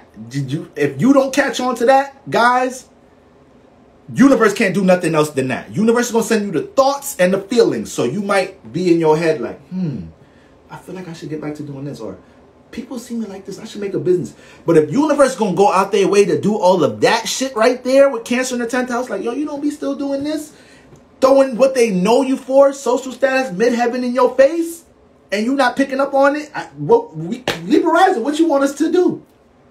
What you want universe and God to do at that point? We don't want y'all to go through such heavy transformation in your relationships and feel unfulfilled personally in life because you always trying to help other people. When it comes to your self-identity, you feel a little lost and lonely and shit. We don't want y'all to go through the extremes of that. But during this transit, y'all got to be open to how y'all see yourselves. It could be as simple as you watching a TV show and something you really good at and people know you for it. And you watching somebody else just become rich over that shit. Or you watching their social status blossom. You like, I rap better than this motherfucker. I design clothes better than that. And then you feel that spark to want to jump into that. Boom. That's what y'all got to be dealing with. You feel me? Moon in the 11th house. 11th house deal with associates, connecting, relationships, public environment. All right. The outside world, the public arena, practical business relationships, society, community. So with the moon, tears of joy. I hope those tears of joy is one of Kai. Better be tears of joy. All right. And if it's tears of joy, that's all good. That's powerful. We need to learn to cry when we feel good about something. You know how that's powerful, being able to be moved by tears when you feel happy. That's powerful. We cry when we feel down. Why we can't do it on the other side? All right. So it's all good. It's all good. We just spirits and bodies getting used to how we do this shit. That's all. That's all. Let them tears of joy. Let them push you towards embracing everything. All right. We got a second half of this season to move through. We got a whole bunch of time for it to be a fruitful season for everybody. All right. We just getting through the midpoint. All right. So we got to make sure what's about to happen with this new moon energy. Universe is basically like, all right, it's time for you to turn up. We already gave you 15 degrees of Leo. We already put in your face what you're good at, your talents and everything. All right. So boom. Moon transit in the 11th house. This could be a very interactive time going into the weekend. You're going to realize what associates, who you associate yourself with, that you should or shouldn't be associating yourself with. You may be forced to understand that you got to get your energies out some more. Utilize social media some more. Utilize marketing some more. You may be having your business doing well right now, or a certain creative endeavor, something that you actually are working on. It's in motion. And now universe is like, all right, let's turn the fuck up. Let's get this. You may catch the influence like, I got to get this shit in front of more people, faces that don't know me. Like my friends and my family members, you know, they've been copying my stuff, or they've been bringing my products to work. People buying my products to work. I need to learn how to market better. I need to learn to do more uncomfortable things in the outside world to get known here. All right. Moon transit in this house before it gets into the motherfucking before the new moon and Sunday, it might play out energies where you might meet some new people right now. And you got to be able to understand, you got the moon transit in the 11th house. Like, yo, this is a potential business partner right now. This is somebody that you don't know who they know. So be conscious of whoever you meet new right now. Okay. Moon transit in the 11th house. You're being forced to see how to implement yourself into the outside world. So whatever ideas, whatever influences, right now, this is the time where your friend is like, yo, you want to come with me to this event Friday, Saturday? Yes. I'll be ready to get in the shower right now. Get in the shower right now. I don't care if your nails ain't done, your hair ain't. Do what you could do. Wear gloves. You got the moon transit in the 11th house. Get your ass outside. Manifest you an opportunity, all right, to connect your shit to the outside world. Get them business cards out. This house got a Saturn influence now. So networking opportunities is here. And universe may be using this transit for you to look at it like yourself like, yeah, this is what I need to be doing for the rest of the motherfucking Leo season. Word, I know how to work shit. I know how to connect shit to others. Like, damn, dealing with other new individuals, that shit ain't so bad. Like, I can get out of my skin right now, you feel me? Getting out the shower right now. All right, so I'm late, you late, bro. I thought you said getting out the shower. I'm about to say, like, yo, bro. So, but yeah, that's what moon in the 11th house is dealing with.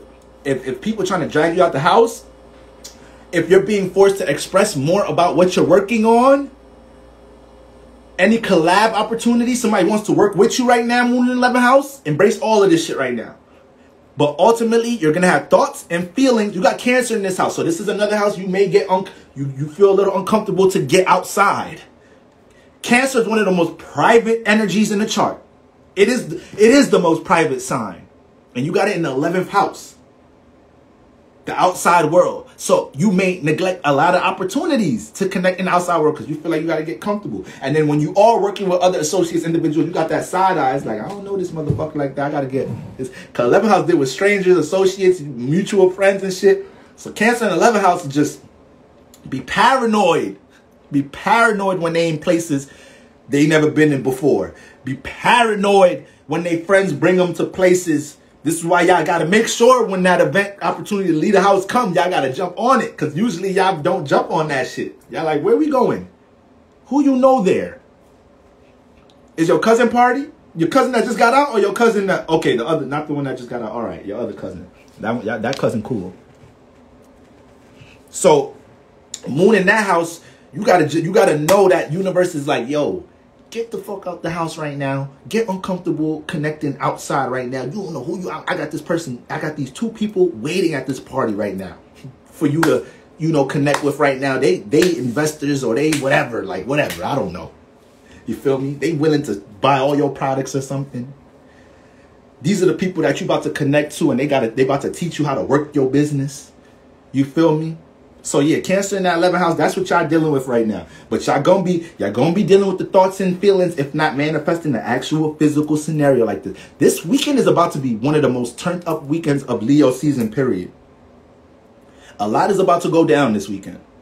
I'm real active this weekend. I got a lot of places to go this weekend. So it's like I know this weekend about to be something else. You feel me? So we need to know where the moon is at, to know where opportunities is at, where universe is making us do some work. Connect to, understand right now. So the second half of Leo season is boom, boom, bang. All right. So that's pretty much it. Yeah, networking, boom, boom. You know, you got Cancer here. Yeah, you can't be. Y'all gotta get uncomfortable here too. Y'all gotta get uncomfortable in this goddamn house too over the weekend. Hell yeah. All right. So boom. And then motherfucking moon in the 12th house. Moon in the 12th house. 12th house is the subconscious house, is the dream realm house, all right? Is the imagination house, is the karma house, is a spiritually inclined house, water house, aka hidden house, it's subconscious, all right? This house is dealing with all your creative... How much time I got left on? All right, so this house, when you got the moon transit in here, you may feel disassociated from reality because it jumps you into your subconscious. It jumps you into your imagination. Cancer in this 12th house, once again, water in the water houses. Some of the most empathic, sensitive individuals in the zodiac. All right? These is my what? These is my motherfucking Earth risings. These my Earth risings. You feel me? So, wait. You got Cancer. No, excuse me. These are my fire risings. I'm bugging out. These are my fire risings. You feel me? I'm going off my chart and shit. I got intercepted houses out this motherfucker. So, with that goddamn Cancer in that 12th house, y'all stay in the subconscious about the subconscious. So, this is why Leo risings, okay? Leo risings, this is why y'all need more spark than the sun and the moon risings. I said sun. Y'all need more spark than the sun and the moon Leos. The sun go out there. The sun know where to get the light at. The sun know what to do to get attention. Whether it got to be super dramatic or push out its creative ability. The sun know how to get attention in Leo. The moon is looking for it. The moon is feeling like they need to get it. Sun is wants, moon is needs. Moon and Leo, they always doing something to feel like they need to get it. So they're the ones that feel like they may not receive it the most because everything more intense in the emotions. All right. But the moon's aim is not as the Leo moons is not always going to come off as doing too much as the suns, not as super expressive as the suns, especially if the Leo moon got a Earth or it's going to jump into some reserved energy at times because it's trying to understand how to express itself some more. The sun just jumps into expressing itself without thinking that much to get the attention. The moon is really trying to calculate and understand, like, how the fuck do I get attention to this shit? But they end up finding a way. They end up finding a way. But the rising, y'all be the ones that y'all be the ones that get attention. And then it's comes so natural to y'all. And y'all friends got to tell y'all to utilize that shit. Make it a business. project it more. You feel me? And it starts becoming a little uncomfortable because you're like, yo, I'm not trying to do that though. Like, that's just how I dress. That's just how I make jokes. That's just how I laugh. Like, that's just how I'm not like the sun trying to entertain. I'm not like the moon seeing how to do it. You feel me? Or because the moon is trying to see how to use their sun to do it. And the sun may not be on the same page as the moon. You feel me? The rising just do this shit naturally. So it's like, damn, y'all, it's like, I really want attention for this. But y'all saying I should put attention on this. Like the Leo rising get a little confused sometimes. So they start not even understanding what they're getting attention for. So with the moon transit in the 12th house, you got Cancer here. You're always, reacting to your dreams and imagination in a subconscious space. So depending on where your sun and moon is at, you may have a sextile trine to this house. You may have the sun and moon in water. You may have the sun and moon in Cancer. All right. So you're always trying to act or react to your dreams. But you got Cancer. You're going to sink into the subconscious of your dreams. So no matter how much you act on it, no matter how much you react to it, it's always on your subconscious before you go to sleep. You're always daydreaming. You're always daydreaming about you're always daydreaming about how you feel about some shit. Not even daydreaming about how you doing something creative. You daydreaming about how you feel. Like, how you do that? You just like, damn, if I do this, it's going to make me feel like this.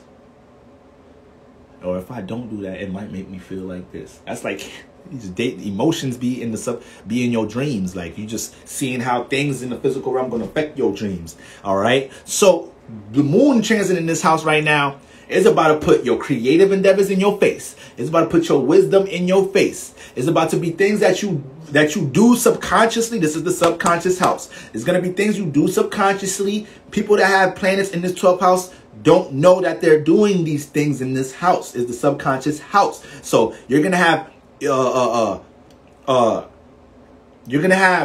things that you do subconsciously come to the light for you, or you're going to feel up on it more. Whether it's your friend, your surroundings, making you understand something some more. All right. It might be something you do on the regular. This might be the weekend the week into the weekend that your friend or something in the external realm helps you to understand that you've been doing this. It's just that you don't be knowing you do this. It's subconscious. Now, this could be on the positive and negative spectrum.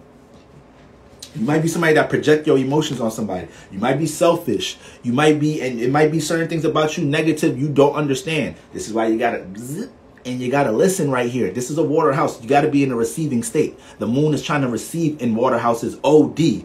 All right, it's trying to understand in water house. It's trying to receive and it deals with receiving everywhere. But when it's in a moon house, in a water house, it feels like it's in its element. So you got it transiting a water sign and a water house. You already, this is why you super fucking intuitive. But this is why, depending on your sun and moon, it might be uncomfortable for you to, deal with certain things that's on a creative level, or things dealing with an expression. This season alone, you got the sun trans in your first house. So you're already gaining awareness about how to personally express yourself. This whole season, you've been pushed. Don't worry, I'm about to go over and beyond for my bro. Like, we about to be building on these energies all night. He ain't got to worry about that. So you've been going over. That shit been in your face. The sun is giddy and excited and aggressive in the first house. So this whole first half of Leo season, there's been no way to hide from how people can personally see you, how you can personally express yourself. So the moon in this 12th house is about to add all the subconscious emotion to it. It's going to make you align feelings with how you should be expressing yourself. You may have been seeing that shit with the sun in the first house. The moon about to make you feel on that shit with the moon transit in the 12th house. And you got to get up out. Once again, Cancer in the 12th house, it ain't going to never be a comfortable time to act on your dreams and imagination here. And you're always going to daydream about things here. You're always going to be daydreaming about, how not working on your passion, creative endeavors and imagination affects you and makes you uncomfortable. That ends up being a very uncomfortable feeling. So the more you do act on them things, you feel me? The more you do, or let's say the more you don't act on them things, you feel me? The more you realize you just daydream on your shit all day and you're not acting on it. That's what Cancer is going to use. Cancer is going to start falling into the negative spectrum and start feeling even more uncomfortable here. You feel me? So, like, overall, this whole, y'all need to use this shit as a spiritual creative recharge for the rest of the Leo season. Everything that's in the imagination, the subconscious, is going to be brought from the back to the front to your conscious, all right? Now, the moon ain't really dealing with the conscious. It's dealing with the subconscious. So it's really, I want to say you're going to be feeling on these things heavier.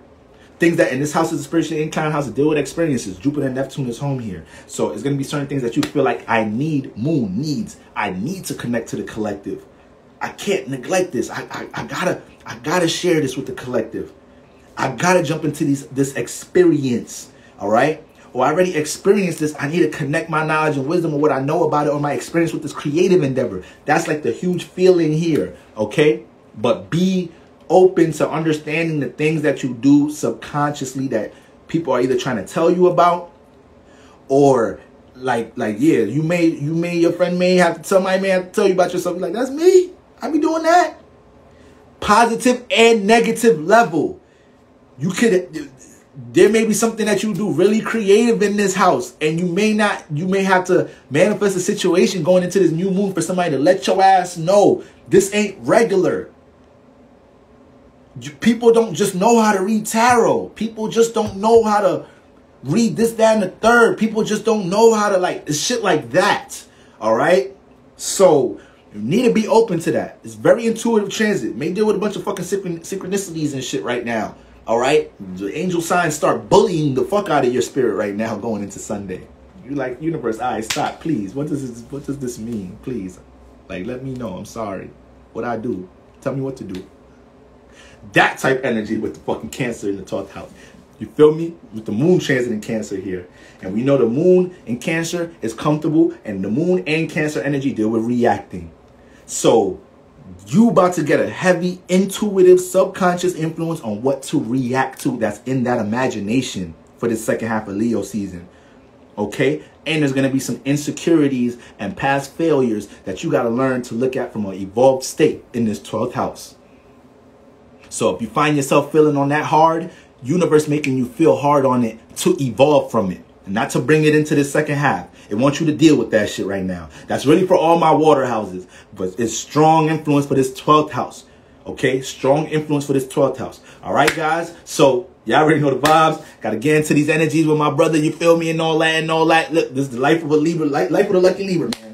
Look, you see, y'all, it's 9:30. You see what time my day about to end. All right, guys? But that's my black ass fault fucking talking on live so goddamn much. I knew I had a reading tonight. Talking about, all right, y'all. If you go back to this live, y'all see me talk about, all right, y'all, I want to get into these energies briefly, real brief.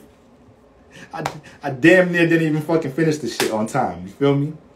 So, y'all already know the vibes, family. I'm going to check up with y'all tomorrow, but this is the energy. This is the shift. Let's get aligned. Let's do the work. Let's get uncomfortable where we need to get uncomfortable. All right? Let's make sure we fucking reacting to these areas. I don't want any of us having to deal with any past situations with this new second half of Leo season, all right? We're dealing with a self-evolution right here. We're helping connect to the inner child and things that we've neglected as an inner child. Some of us have certain family environments, certain family, family members, certain physical locations, environments that we grew up in that suppressed a lot of our inner child. Some of us was forced to do a lot of things. And now we're in our 20s and we're like, damn, can we still do this? Can we still create this? Yes, you can. But subconsciously, you've been programmed to think you have to deal with something. You have to deal with reality. You got to deal with this program. You got to deal with this indoctrination.